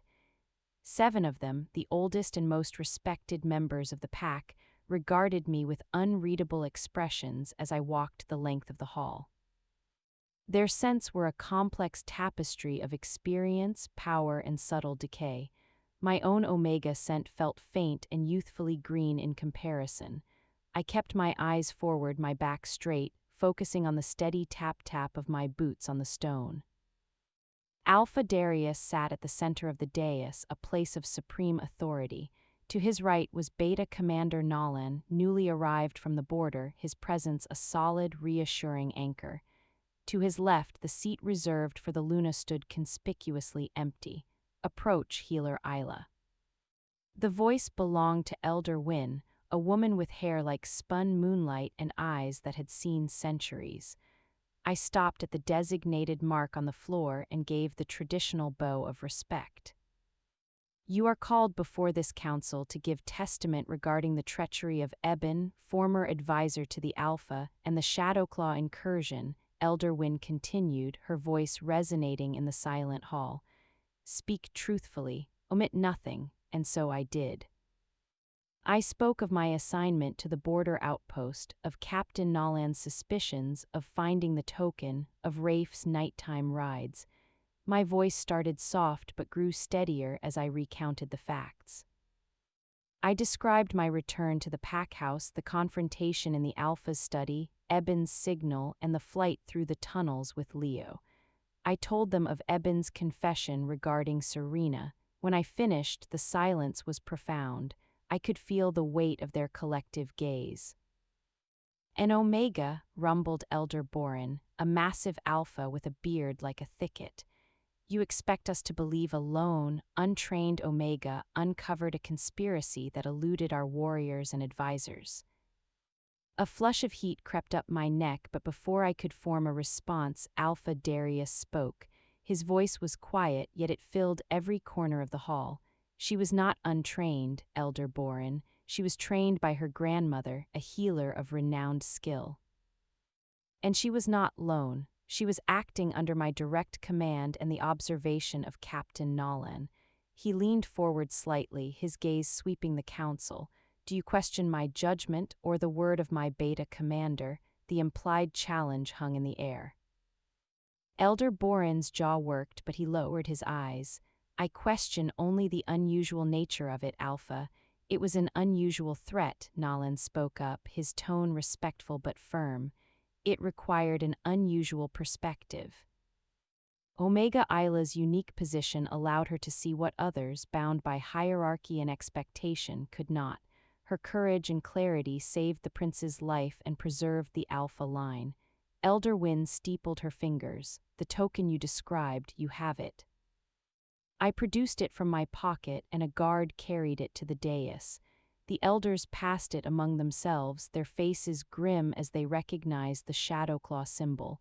"And the prince corroborates your account of events in the cavern?" Elder Wynn asked. "He does," Darius answered for me. "In detail, his account matches Healer Isla's in every particular." The questioning continued for what felt like hours. They asked about my background, my motivations, my every interaction with Leo and Darius. They probed for inconsistencies, for holes in my story. I answered as plainly as I could, my grandmother's lessons on clarity and truth guiding my tongue. Finally, Elder Wynn looked to Darius. "The council has heard the testimony. We must now deliberate." Darius nodded. "Healer Isla, you are dismissed. Wait outside." I bowed again and turned, feeling their eyes on my back until the great doors closed behind me. I leaned against the cold stone wall of the antechamber, my legs trembling now that the adrenaline was fading. The guard stationed there gave me a sympathetic nod. Time stretched.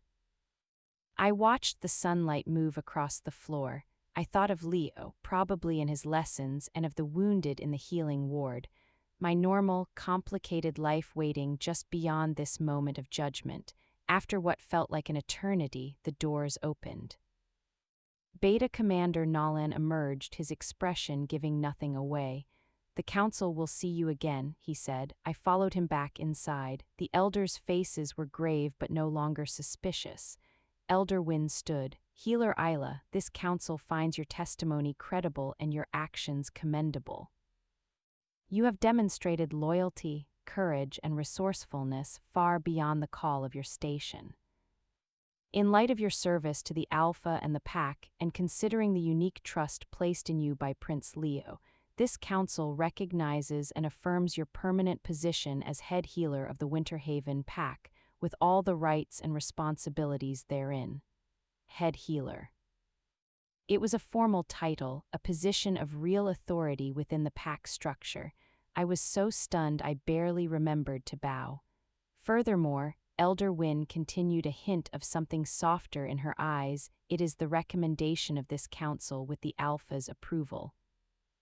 That you be granted guardianship rights over Prince Leo for the purposes of his education and well-being to serve as his tutor and custodian until he comes of age. The world tilted, guardian, tutor, custodian. Legal terms that wove me into the royal family's fabric with threads of law and tradition. I looked to Darius. He gave a single, slow nod. "Thank you," I managed to say, my voice thick. "I will honor this trust." As the council adjourned, Elder Boren approached me as the others filed out. He stopped before me, his bulk blocking the light from the window. "Head healer," he grunted, the title unfamiliar on his tongue. "Do not mistake our recognition for sentiment. You walk a narrow path. See that you do not stumble." It was not a threat but a warning, a reminder that my new status was fragile, born of extraordinary circumstances, and that many eyes would be watching. "I understand, Elder," I said, meeting his gaze steadily. He studied me for a long moment, then gave a curt nod of his own before striding away. Darius was the last to leave the dais. He came to stand beside me, looking out at the empty hall. "You handled yourself well," I told the truth. "That is what made it effective." He paused. "The guardianship, it is what Leo wants, what he needs. It is also what the pack needs, stability for its future alpha, but it is a heavy burden. Say the word and I will find another way." I thought of Leo's smile over the botany book, of his small hand in mine in the dark tunnel, of the word mom spoken with such tentative hope. I thought of the empty Luna's seat on the dais. "It is not a burden," I said quietly. "It is a privilege." "I accept." The Alpha of the Winterhaven Pack looked at me, the Omega healer, and for the first time I saw not just approval in his eyes but something akin to relief. "Then let us go tell my son," he said. And together we walked out of the Hall of Judgment and into the uncertain future. My new status as head healer and Leo's guardian changed everything and nothing. I still rose before dawn. I still tended the wounded, my hands stained with herbs and sometimes blood. I still lived in my cabin, though Darius had offered me rooms in the pack house. I needed the quiet, the distance, the reminder of who I was at my core.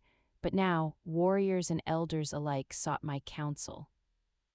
I had a say in the distribution of medical supplies, the sanitation of the compound, and the training of apprentices. My opinion was asked in council meetings concerning pack health. The invisible Omega had become, reluctantly, a visible authority. My afternoons belonged to Leo. Our botany lessons quickly evolved. We would take his mother's book and venture to the edges of the safe territory, always with 2 discreet guards shadowing us. I showed him how to identify comfrey by its broad, hairy leaves, how to spot the telltale purple spots of self-heal, and where the best wild garlic grew in spring. He was a keen student, his earlier anger transmuted into a fierce, focused curiosity. He asked endless questions, not just about the plants' uses, but about their lives, why some grew in sun and others in shade, how they survived the winter, which animals relied on them. Everything is connected, isn't it? He asked one afternoon as we examined the intricate web of mycorrhizal fungi clinging to tree roots. "Like the pack, exactly like the pack," I agreed, pleased. "The strong trees shelter the seedlings. The fungi share nutrients with the roots. Nothing truly thrives alone." He fell silent, poking at the moss with a stick. Mother liked the forest too, but she said it felt like a cage sometimes. The mention of Serena was still rare, a delicate subject. The forest has borders just like the pack lands, I said carefully. Some souls need more sky than others. Do you feel caged? He looked at me, his father's piercing gaze in a child's face. I considered my answer. I used to. When I first came to the pack house, all I saw were walls and rules. But then I learned that even within borders there is freedom, the freedom to heal, to learn, to protect what matters. My cage had a door, I just had to be brave enough to walk through it. He seemed to ponder this, his brow furrowed. I don't want to be caged when I'm alpha. Then you must learn to be an alpha who builds bridges, not just walls, I said, one who understands that strength is not just in defense but in wise leadership.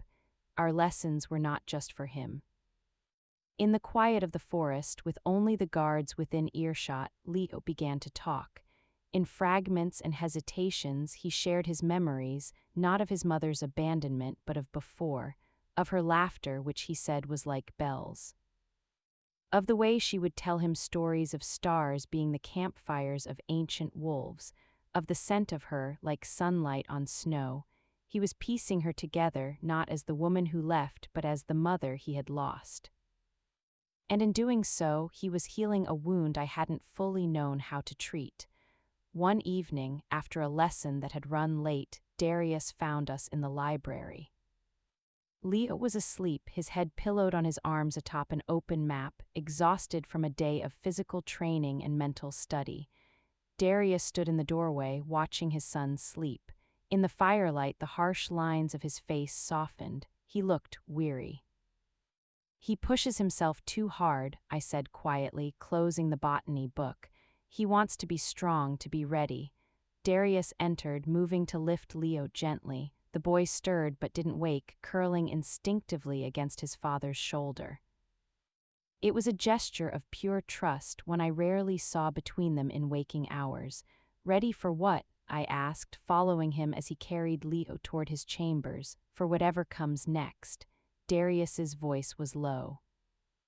"The Shadowclaw may be broken, but their allies are scattered, nursing their grudges. Other packs watched our vulnerability. Strength must be demonstrated constantly."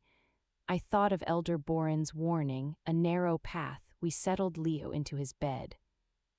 Darius brushed a strand of hair from his son's forehead, a gesture so tender it caught in my throat. He then turned to me. "Walk with me."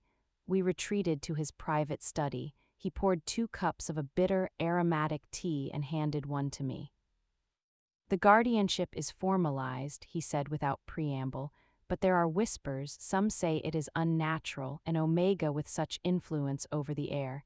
I sipped the tea, its heat searing away the chill of fear his words brought. "Do you believe it is unnatural?" "I believe," he said, staring into the fire, "that my son, who refused to speak to any woman for 3 years, now talks, learns, and even smiles. I believe my pack, which was bleeding from a hidden wound, is now healing. You are the catalyst for this." He looked at me, but nature cares little for the opinions of wolves. Politics, however, is a different beast.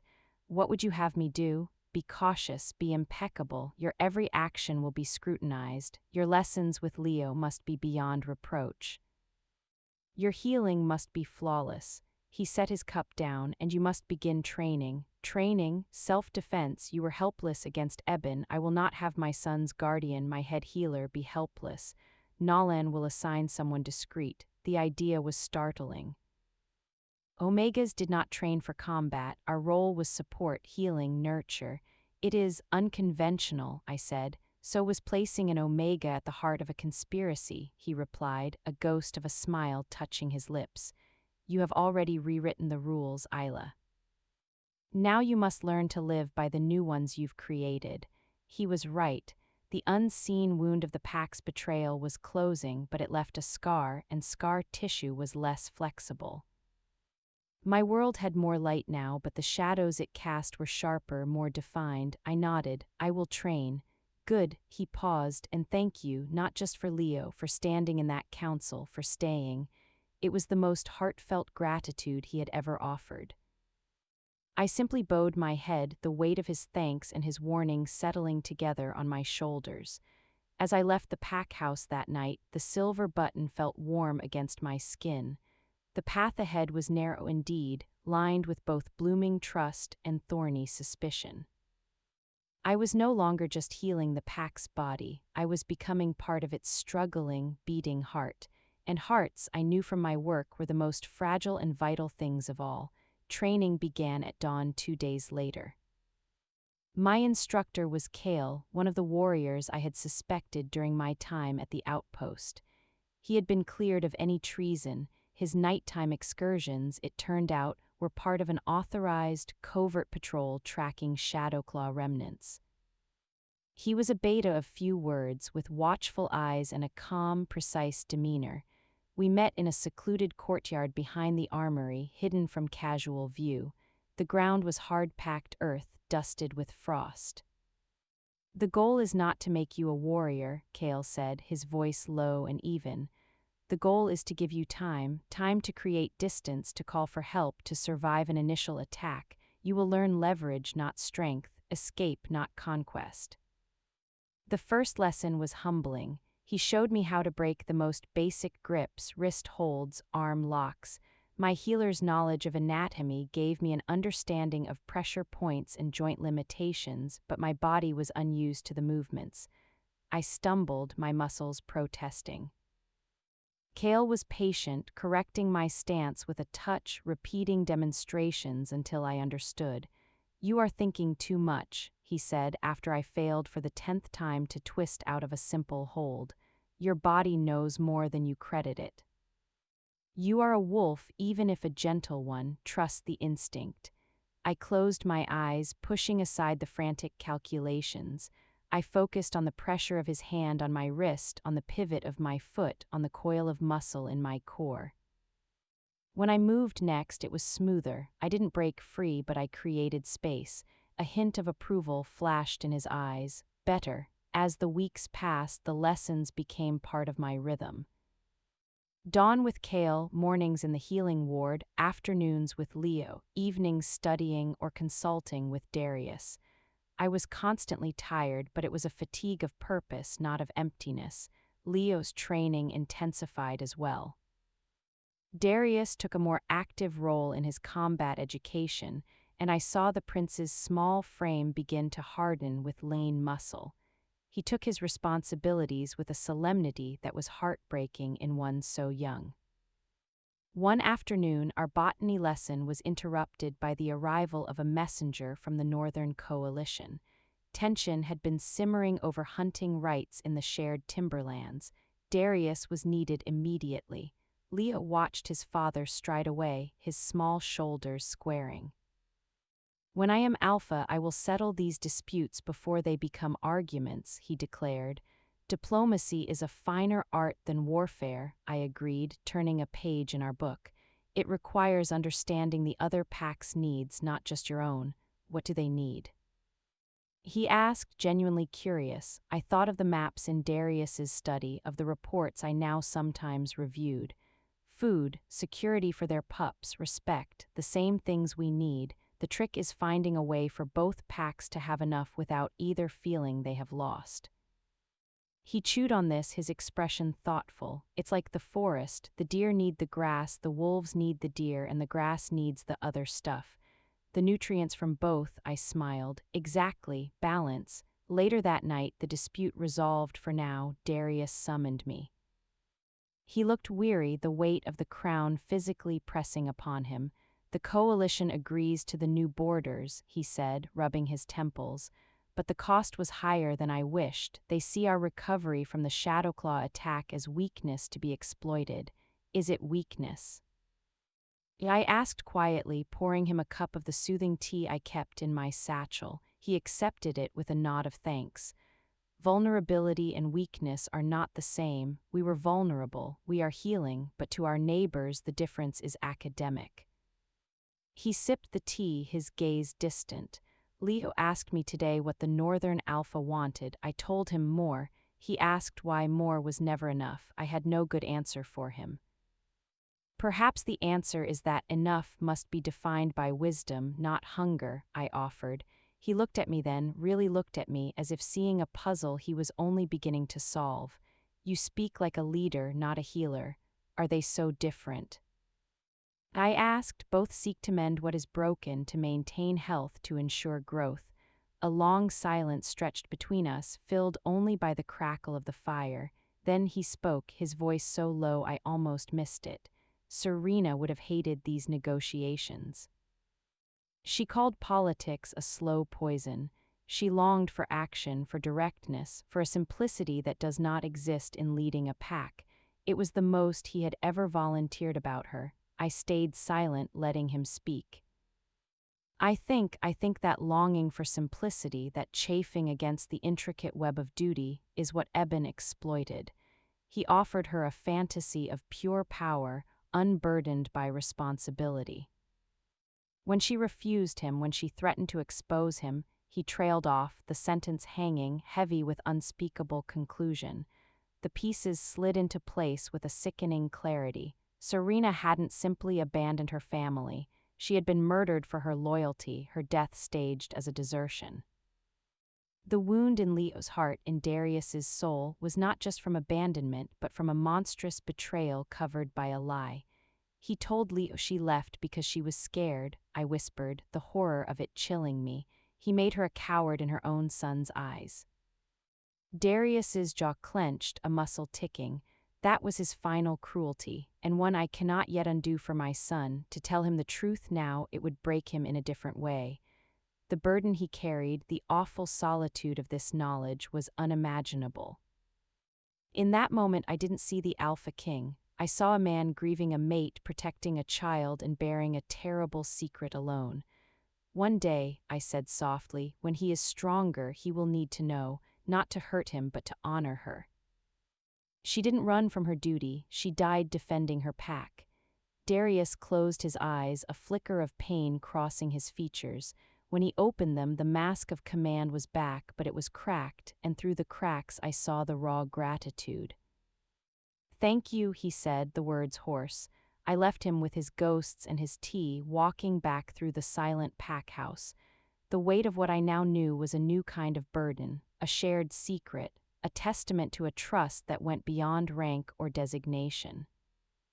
The following day, during my training with Kale, I was distracted. He noticed, your mind is elsewhere, in a fight that gets you killed. His tone wasn't harsh but factual. I'm sorry. Do not be sorry. Use it. What distracts you? A heavy truth, I admitted. He considered this, then changed his stance. Then today we learned to carry weight and still move. He demonstrated a defensive posture that required core strength and balance. The weight does not disappear, you simply learn to stand with it. I mirrored his stance, my muscles trembling. It was harder than the escapes, this act of standing firm, but as I held the position, breath after breath, I understood.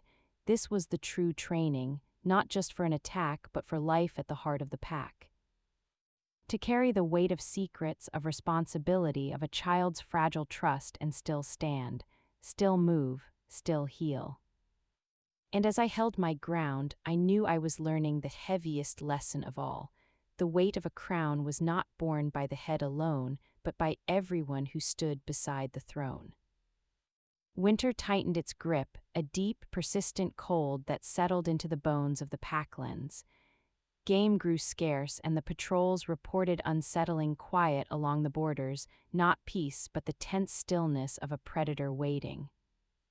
In the healing ward we saw fewer battle injuries and more illnesses, deep chest coughs, frostbite, the low fever that came from poor nutrition. My days became a battle against the creeping cold, brewing strengthening tonics and organizing the distribution of stored food to ensure the most vulnerable, the elderly, the very young, were fed. It was during this brittle time that I discovered the frostbloom. Leo and I were on one of our shorter lessons, staying within sight of the pack house walls due to the harsh weather. He was identifying evergreen shrubs when he called me over, pointing to a patch of ground beneath a rocky overhang. What is that? It's not in the book. I knelt, brushing away a light dusting of snow. There, growing directly from a seam of gray rock, was a cluster of tiny, crystalline flowers. They were translucent, like ice carved into petals with a faint blue heart. They emitted no scent, but the air around them felt several degrees colder. I had never seen anything like it. My grandmother's lore spoke of rare, magical plants that grew only in places of deep cold and ancient magic, but I had thought them legends. I don't know, I admitted, curiosity overriding caution. It's beautiful. I carefully harvested a single stem, using a bone knife to avoid touching it with my skin. Back in my cabin, I examined it under lamplight. The stem was clear as glass, with tiny, vein-like structures carrying a pale blue fluid. It was utterly alien. My healer's instinct warred with a deep-seated caution. That evening, I took it to Darius in his study, placing it on a piece of dark velvet on his desk. He leaned forward, his expression intrigued. "I've never seen its like. Is it useful?" "I cannot say. Its properties are unknown. It may be a potent remedy. It may be a deadly poison. These kinds of plants, they are capricious." "Where did you find it?" "Near the northern ridge, a place of old stone." I hesitated. "Alpha, with your permission, I would like to study it with great care. If it has medicinal value, it could help us through this hard winter." He studied me, then the flower. "The risk is yours to take, head healer, but you will take no chances. You will not test it on yourself or any pack member without absolute certainty." "Of course." I had already decided I would be my own first test subject if it came to that, but I didn't tell him that. I turned my cabin into a laboratory. I tried drying it. It dissolved into a pool of icy water. I tried steeping it in oil. The oil solidified. I tried crushing a minuscule part of a petal. Under my mortar, it released not a juice, but a puff of vapor so cold it burned my thumb, leaving a white, numb spot for hours. It was not a plant to be conquered by normal means. It required respect, a different kind of knowing. Meanwhile, the pack situation grew more strained. A hunting party returned empty-handed, 2 of their number suffering from severe exposure. Tensions in the compound rose, sharp words exchanged over dwindling supplies. The vulnerability born of the Shadowclaw attack was now being tested by the relentless winter. It was Leo who gave me the insight I needed. He came to my cabin one afternoon, his nose red from the cold, to work on his lessons. He saw the frost bloom in its dish, kept cold by a bowl of snow. "It's like the story," he said, peering at it. "What story?" "The one Mother told. About the winter spirit who was so lonely she cried, and her tears became flowers that stole warmth because she had none to give. A child's tale, but in it I heard an echo of truth, a plant that steals warmth." That night, as the temperature plummeted, an idea formed, a desperate, dangerous idea. What if the frostbloom's property wasn't to be fought, but to be used, not as medicine for the body, but as a tool? The next day, I went to the blacksmith. With some difficulty, I explained what I needed: a small, sealed metal vial with a thin, hollow needle that could be attached. He looked at me as if I were mad, but as head healer, my requests were not lightly denied. When the device was ready, I took it and a single, entire frostbloom back to my cabin. Using tongs of polished wood, I placed the flower inside the vial and sealed it. I then heated the metal slightly, not enough to melt the flower, but enough to agitate it. Through the thick glass of my protective lenses, I watched as the flower sublimated, turning directly into a vapor that filled the small chamber. The metal frosted over instantly. I attached the needle. I had no target, no test. I simply stared at the dangerous, beautiful thing I had created. A weapon that would not cut or bruise but would freeze from the inside, a tool of last resort. I hid it in a locked chest, my heart heavy with its potential. I was a healer. I made life, not tools of harm. Yet the winter was an enemy and my pack was suffering. Was it so wrong to shape the cold itself into a defense? Days later, the test came unexpectedly. Beta Commander Nalan returned from an extended patrol, bringing with him a prisoner, a Shadowclaw scout, half dead from cold and wounds. He had been caught mapping our winter defenses. He won't talk, Nolan growled, his face grim, and he won't last the night. We need to know if more are coming, if this is the precursor to an attack. The scout lay on a cot in the isolation room, his breathing shallow. He was young, his eyes glazed with pain and defiance. I tended his physical wounds silently, my mind racing. The frostbloom vial felt like a lead weight in my memory. Darius entered, his presence filling the small room. Can you wake him, make him coherent? Standard stimulants would kill him in his weakened state. I thought of the frostbloom's cold, its numbing property, not to harm but to focus. To push back the haze of pain and shock, to isolate the mind for interrogation. It was a perversion of healing, but it might work. I can try something, I said, my voice sounding strange to my own ears. It is untested, it carries risk, to him. To my oath, I whispered. Darius understood.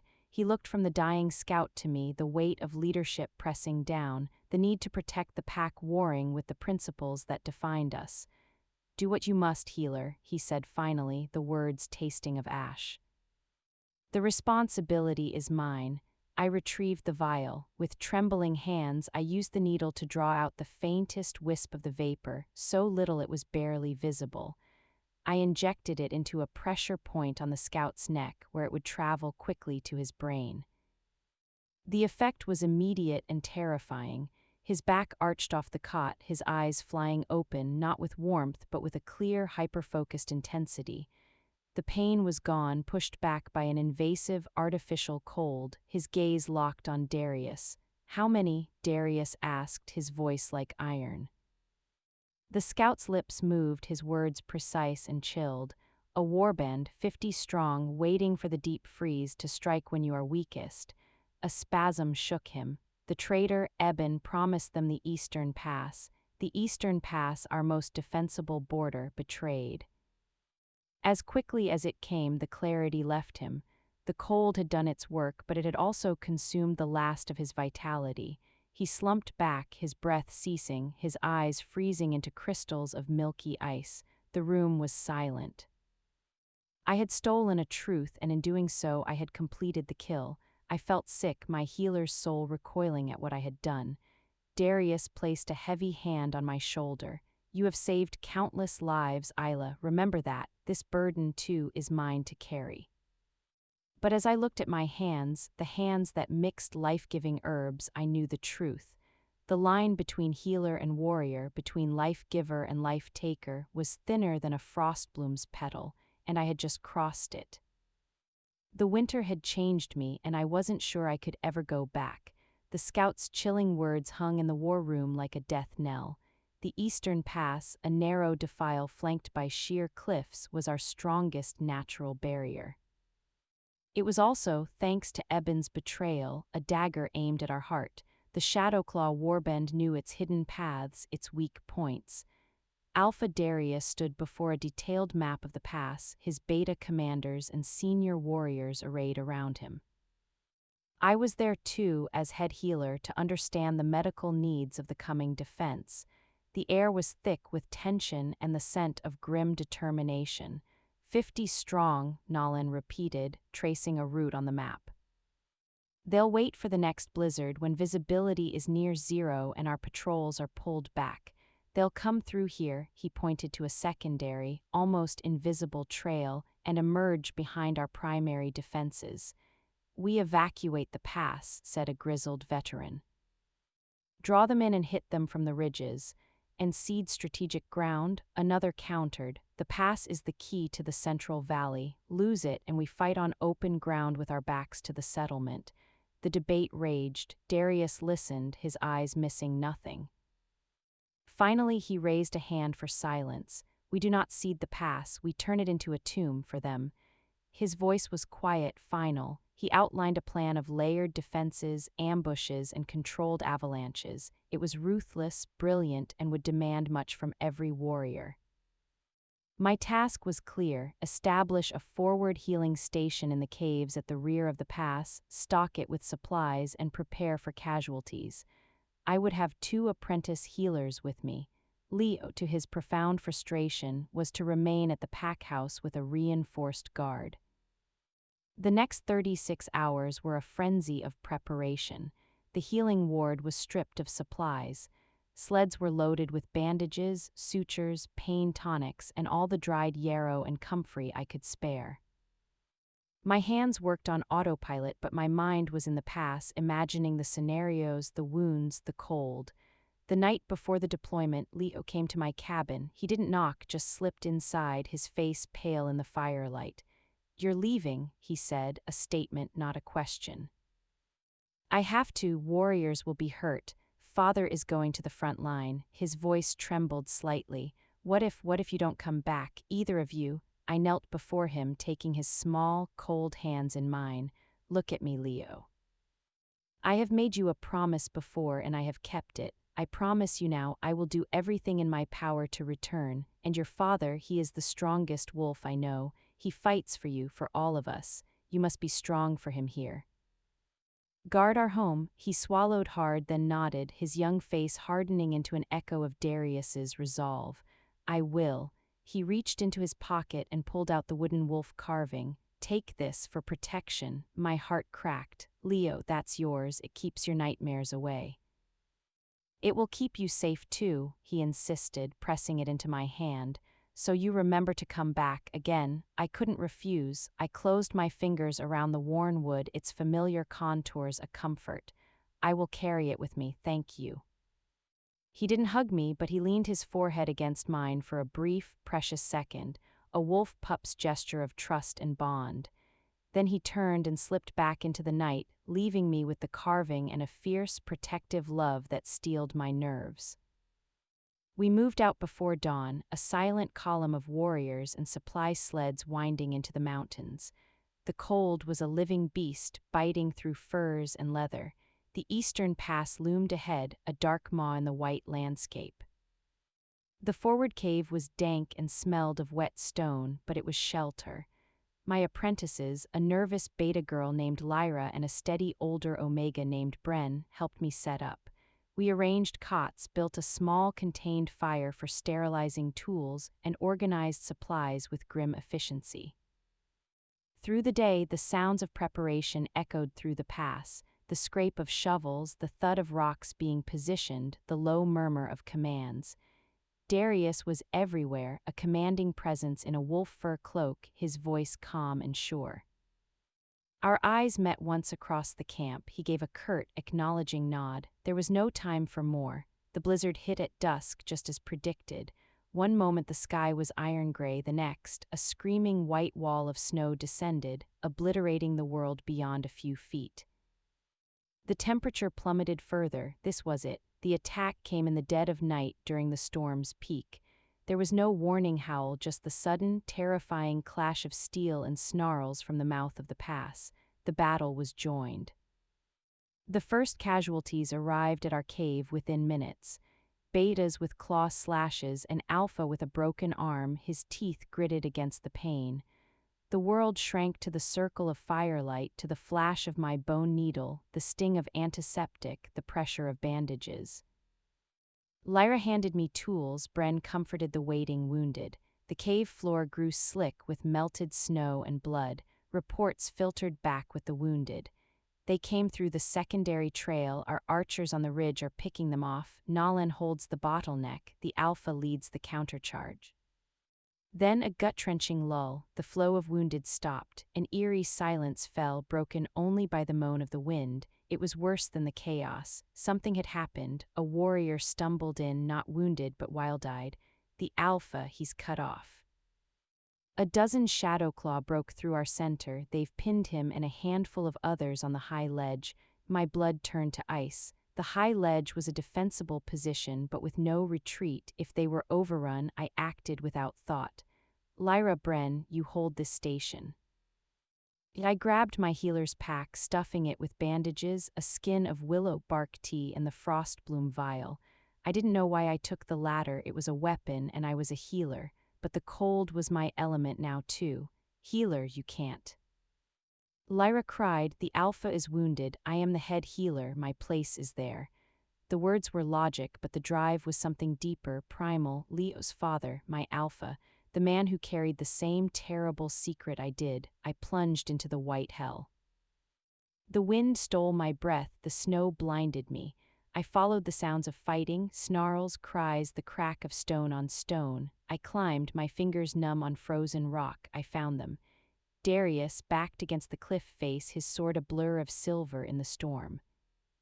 5 of his guard were with him, 3 already down. Against them pressed 8 Shadowclaw rogues, their eyes gleaming with feral hunger. Darius fought with terrifying grace, but he was bleeding from a gash on his thigh, his movements slowing. I had no weapon but my wits and the vial.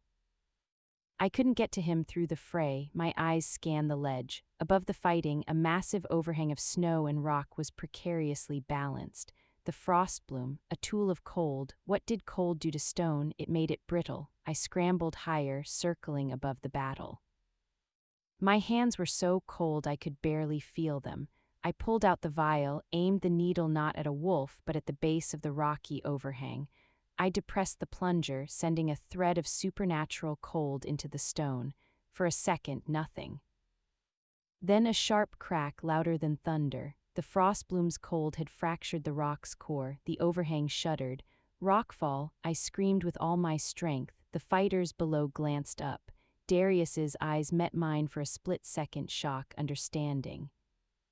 With a final, mighty shove against his opponents, he yelled, "Back!" His remaining guards disengaged, scrambling toward the far end of the ledge. The Shadowclaw, confused, hesitated. That was all it took. With a groaning roar, the overhang gave way. Tons of snow and shattered rock cascaded down, burying the center of the ledge and the Shadowclaw trapped there. The avalanche swept past, missing Darius and his wolves by feet. When the air cleared of snow dust, the path to them was clear, the remaining Shadowclaw buried or fled. I half slid, half fell down to the ledge. Darius was leaning on his sword, breathing heavily, his leg bleeding freely. "You," he gasped, looking at me as if I were a ghost. "What did you do?" "I healed a weakness in the stone," I said, my voice shaking as I dropped to my knees beside him, already tearing bandages from my pack. The frostbloom vial was empty, its purpose spent. As I bound his wound, the sounds of battle in the pass below shifted. A great howl of triumph went up our howl.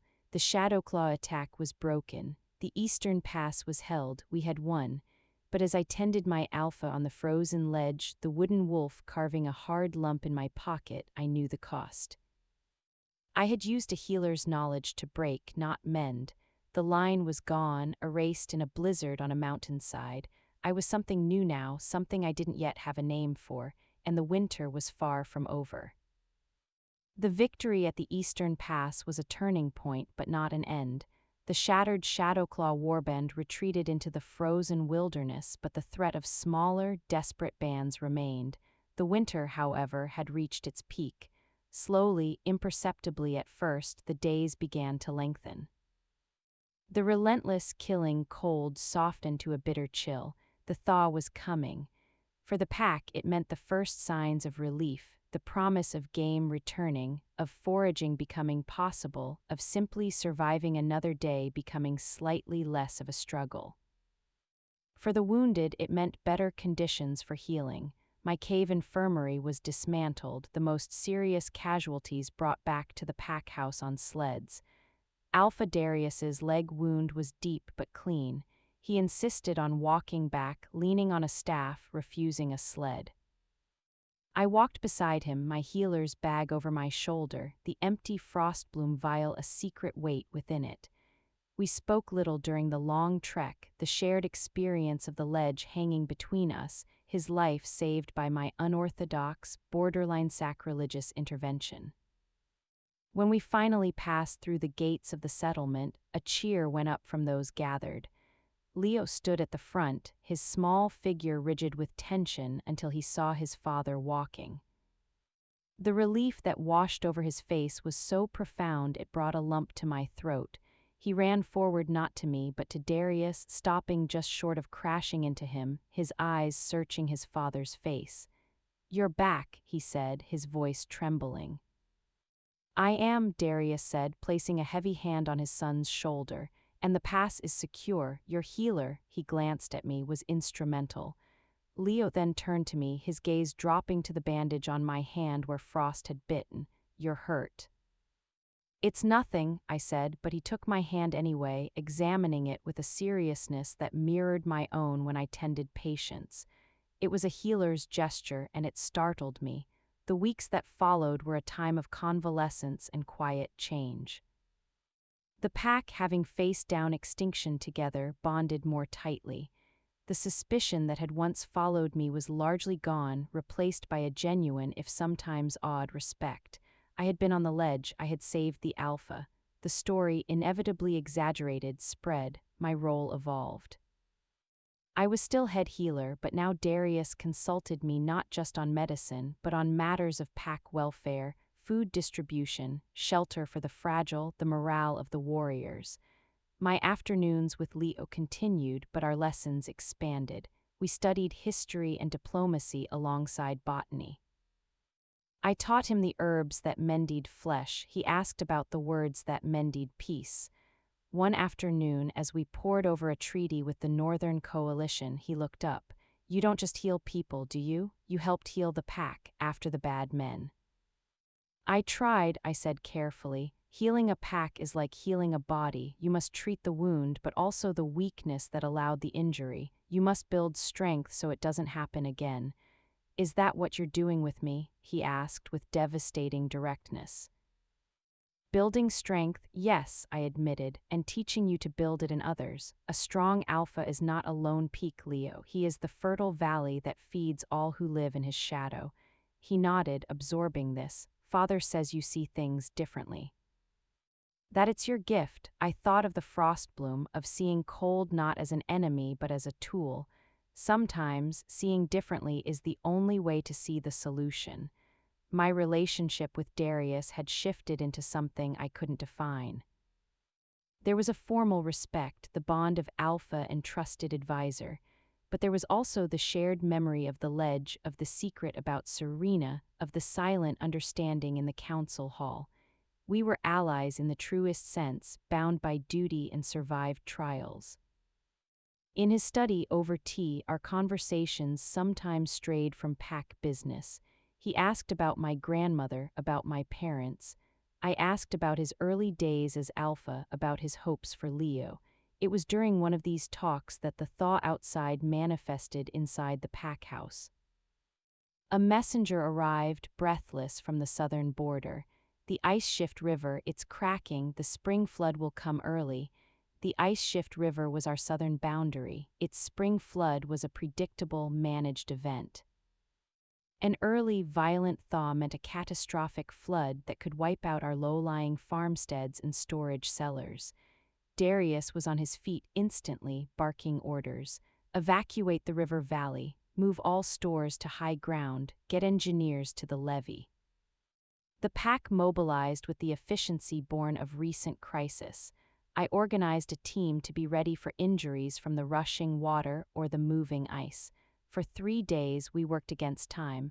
I saw Darius only in passing, his voice growing hoarse from shouting orders.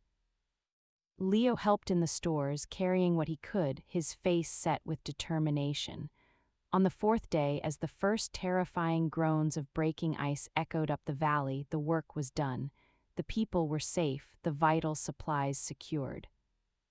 We gathered on the high bluffs, watching as the river, swollen with meltwater and carrying house-sized chunks of ice, roared through the valley, swallowing the places where we had stood days before. It was a display of raw, terrifying power, but it was also a cleansing. The floodwaters would recede, leaving behind silt-rich soil ready for new growth. Standing there on the bluff, the pack around me, Leo pressed to my side, Darius a solid presence on my other, I felt it. Not just relief, but a profound sense of continuity. The winter of betrayal and attack was over, literally washed away. What came next would be built on the stronger foundation we had forged in ice and blood. As the sun set, turning the floodwaters to gold, Darius spoke without looking at me. "A new season begins." "It does," I agreed. "The council will convene after the flood recedes," he said, his voice thoughtful. There are positions to be formalized, a lasting structure for peace. I knew what he meant, the empty seat beside him, the need for a permanent, stable influence for Leo. The pack's need for a healed heart. I am a healer, Alpha, I said softly, not a politician. You are both, he said, finally turning his head to look at me. His eyes held the reflection of the setting sun and something else, something steady and sure. You have proven it beyond doubt. The question is not what you are, but what you are willing to become. He didn't wait for an answer. He turned to address the pack, his voice carrying over the roar of the water, speaking of resilience, of new beginnings, of the strength found in unity. I looked down at Leo. He was watching his father, pride shining in his eyes. Then he looked up at me and slipped his small hand into mine, a gesture of pure, uncomplicated trust. The thaw had come, the ice was breaking. And I, the orphaned Omega who had learned to be invisible, stood at the center of the pack, hand in hand with its future, as its Alpha spoke of a new dawn. The path ahead was no longer narrow, it was wide open, flooded with light and possibility and terrifying in its scope. I had healed others, and in doing so I had been remade. Now I had to decide what form that new self would take. The floodwaters took a week to recede, leaving a transformed landscape. Where there had been orderly fields, there was now a flat plain of dark, fertile mud littered with debris and glittering ice fragments. The air, once brittle with cold, now carried the damp, earthy scent of promise and decay. The pack set to the monumental task of rebuilding, but first there was the council. The great hall had been cleaned of winter's soot. Fresh rushes covered the floor, and the high windows stood open to the mild spring air. This meeting was different. It was not called in response to a threat, but to shape a future. The atmosphere was solemn, hopeful, charged with potential. I took my seat for the first time among the pack's leadership, not as a witness, but as head healer, with a place at the long table to the right of the dais. Beta Commander Nolan sat to the left. The 7 elders occupied the dais, and in the center, Alpha Darius sat in his carved chair. The chair beside him remained empty, a silent presence in the room. Elder Wynn opened the proceedings. We gather under a new sun, having weathered the winter of our discontent. The Shadowclaw threat is broken, the traitor is gone, the flood has cleansed our lowlands. We now turn to the future, to securing peace, to rebuilding, and to ensuring the strength of the Alpha line. Reports were given on the repair of flood damage, on border security, on food stores. My report detailed the health of the pack and the plans for a more robust healing system, with apprentices to be trained in every district. Then Elder Wynn turned the discussion to the heart of the matter. The stability of the pack rests on the stability of its leadership. Prince Leo has thrived under the guardianship and tutelage of head healer Isla. Her wise eyes settled on me. This arrangement, born of crisis, has proven its worth. This council proposes to make it permanent and formal. We propose the creation of a new title and role, Royal Guardian and Chief Advisor, with authority second only to the Alpha in matters of the heir's welfare and education, and a permanent seat on this council. A murmur rippled through the room. It was an unprecedented position, weaving together political, educational, and familial authority. Elder Boren, to my surprise, spoke in support. The Omega has proven her loyalty and her capability. She sees with clear eyes, the prince trusts her, the pack respects her, unconventional, yes, but necessary. One by one, the other elders voiced their agreement. The vote was unanimous. The title was mine if I accepted. All eyes turned to me. Darius watched, his expression unreadable but intent. I rose to my feet, my heart pounding. Elders, Alpha, I am a healer. It is the core of who I am. I accept this role not for power, but to continue that work, to heal the line of succession, to ensure our future Alpha is wise as well as strong, compassionate as well as resolute. I will serve the pack, the Alpha, and the prince to the best of my ability. Darius gave a single, firm nod. Then it is settled. but Elder Wynn was not finished. She looked from Darius to the empty chair, then to me. A pack is led by an alpha, but it is nurtured by a Luna. That seat has been empty for too long. It leaves a weakness in our structure, a silence in our counsel. The winter has shown us that strength alone is not enough. We need wisdom. We need healing, we need balance. The air left the room. This was uncharted territory, a precipice.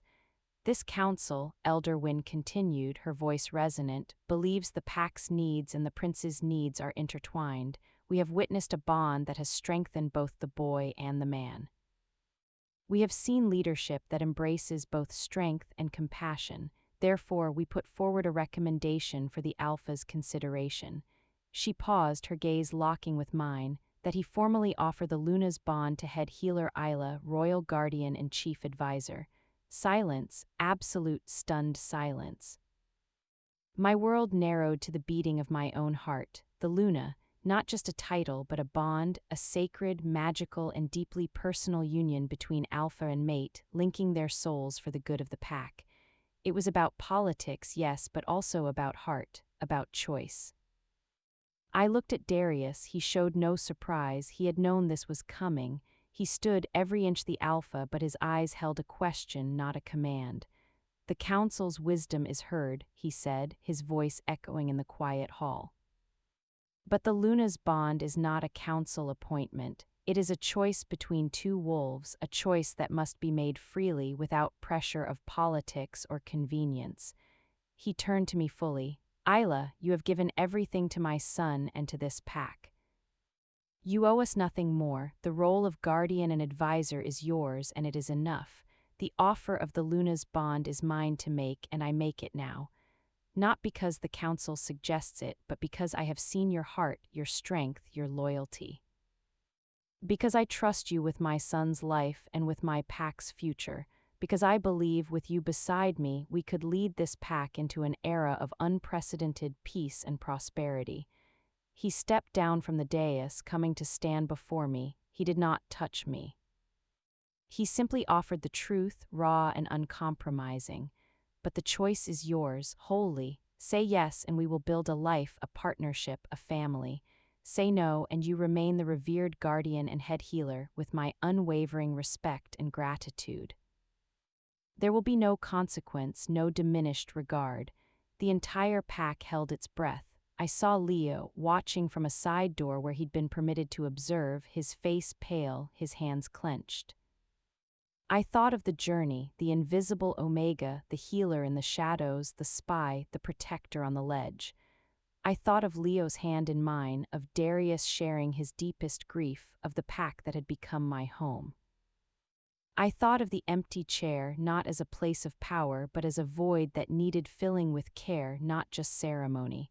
I was not Serena. I would not chafe at the walls because I had helped to build them. I did not crave a simplicity that didn't exist. I found complexity beautiful. I was a healer, and what was a Luna if not the healer of the pack's spirit? I looked into Darius's eyes, seeing the alpha, the father, the wounded man, the leader wise enough to offer a choice. I saw a future of work, of challenge, of deep connection. I saw a family already formed in everything but name. I took a deep breath, and for the first time in that hall, I spoke not as an Omega, not as a healer, but as myself.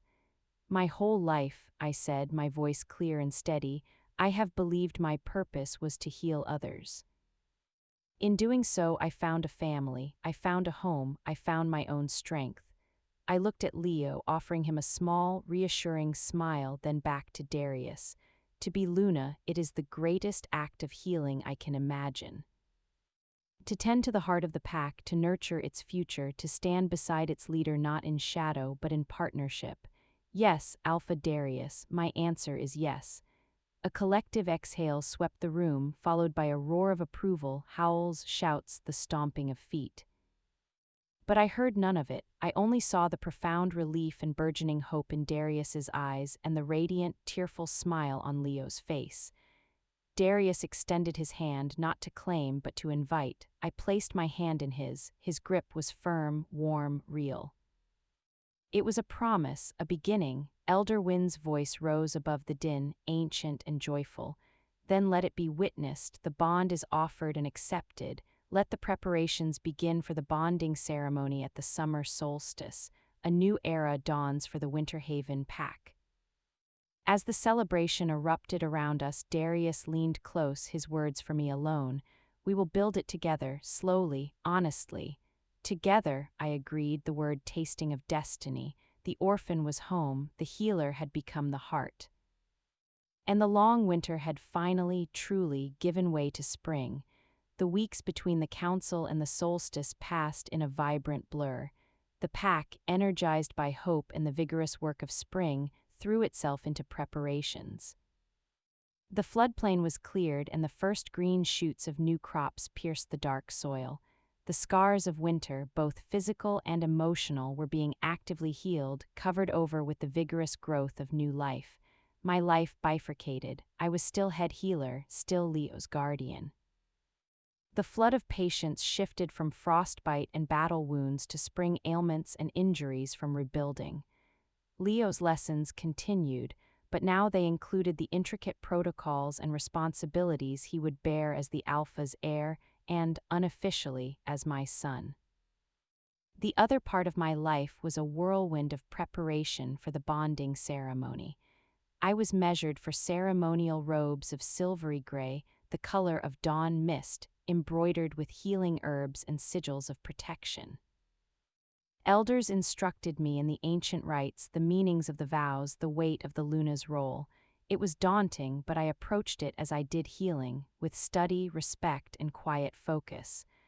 My relationship with Darius evolved into a deliberate, careful partnership. We spent hours together, planning not just the ceremony but the future of the pack. We discussed law, agriculture, relations with neighboring packs. We debated, sometimes fiercely, but always with respect. He valued my perspective, my different way of seeing. I learned the immense complexity of his burden.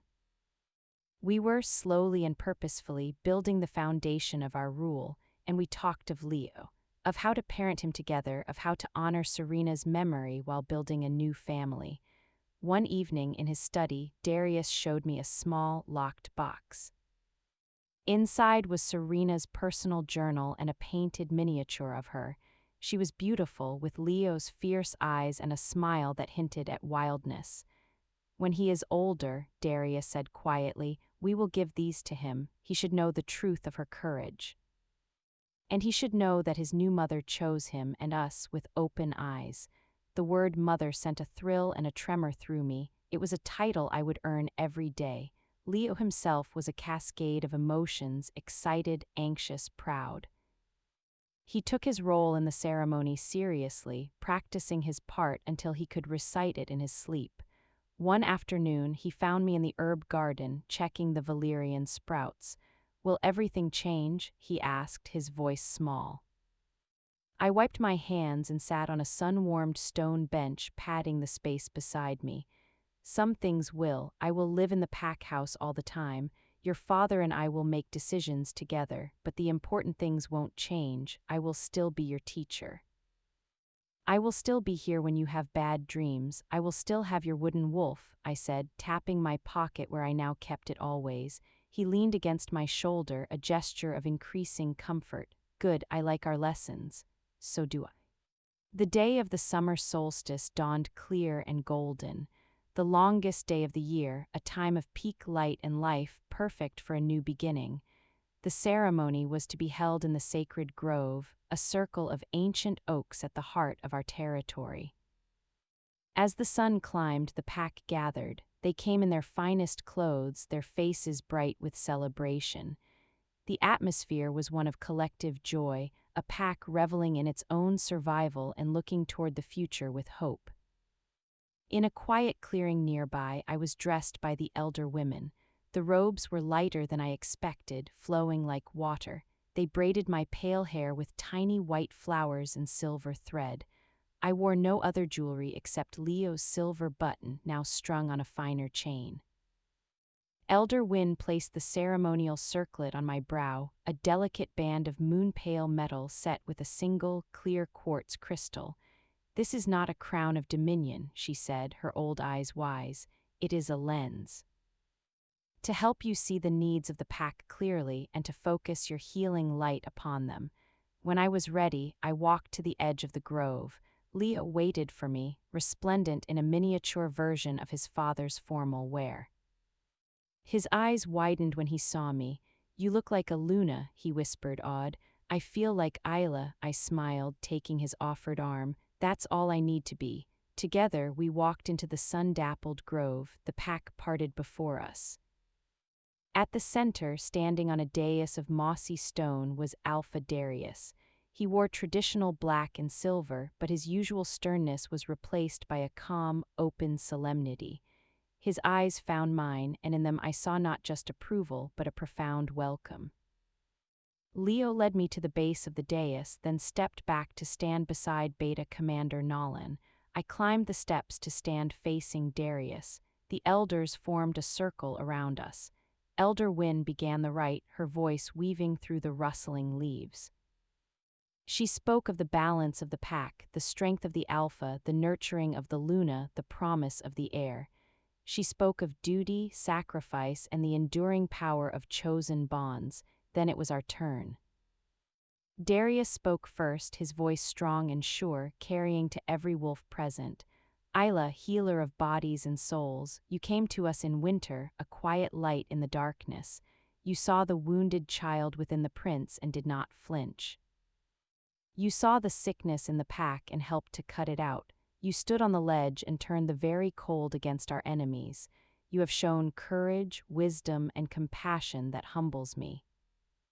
I offer you not just my hand, but my trust, my respect, and my loyalty. I offer you a partnership in leading this pack into the light.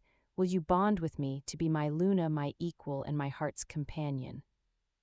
My eyes glistened as I gave my answer, the words rising from a place of deep truth.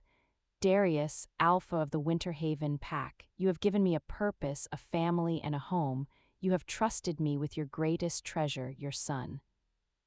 You have shown me that true strength is in mercy and true leadership is in service. I do not come to you as a replacement, but as a new beginning. I offer you my healing hands, my clear sight, my unwavering loyalty, and a heart that has chosen this pack, and you completely. I will bond with you to be your Luna, your partner, and your steadfast ally." Elder Wynn produced the bonding cord, woven from strands of Darius's cloak, a thread from my old healing sash, and a lock of Leo's hair braided together. She bound our right wrists together with it. "As your hands are bound, so are your fates. As your words are sworn, so are your souls aligned. Let the pack witness. Under the sun of the solstice, the bond is sealed." A great howl erupted from the pack, a soaring, joyful sound that shook the leaves. It was acceptance, celebration, and pledge all in one. Darius raised our bound hands together. The quartz in my circlet caught the sun, casting a prism of light across the grove. I looked out at the faces of my pack warriors, elders, craftspeople, children. I saw Lyra and Bren from the healing ward, Kale my instructor, Morris from the outpost. I saw Elder Boren nodding in solemn approval. I saw Nolan's proud smile. And I saw Leo beaming, tears of happiness on his cheeks, looking at us not as Alpha and Luna, but as father and Isla. The formalities continued, feasting, dancing, music that lasted into the twilight evening. But the heart of the day was that moment in the grove. As the first stars emerged, Darius and I stole away from the festivities, walking to a quiet bluff overlooking the now gentle Ice Shift River. Our bonding cord had been removed, kept as a sacred relic, but the connection hummed between us, new and powerful. "It is done," he said, his voice full of quiet wonder. "It is begun," I corrected, leaning into his side, finding a comfort and a solidity I had never known. There was no kiss, no grand romance as in tales. There was something better, a deep, abiding trust, a shared purpose, a partnership forged in the hardest of seasons and now blessed by the longest light. Together, we looked out at our territory, silvered by moonlight. The winter was a memory. The pack was healing, growing, strong. And we, an orphaned healer and a guarded alpha, bound not by fleeting passion but by chosen loyalty and shared love for a boy and a people, would lead them into the summer and all the seasons to come. I was Isla, Omega, healer, guardian, Luna, I was home.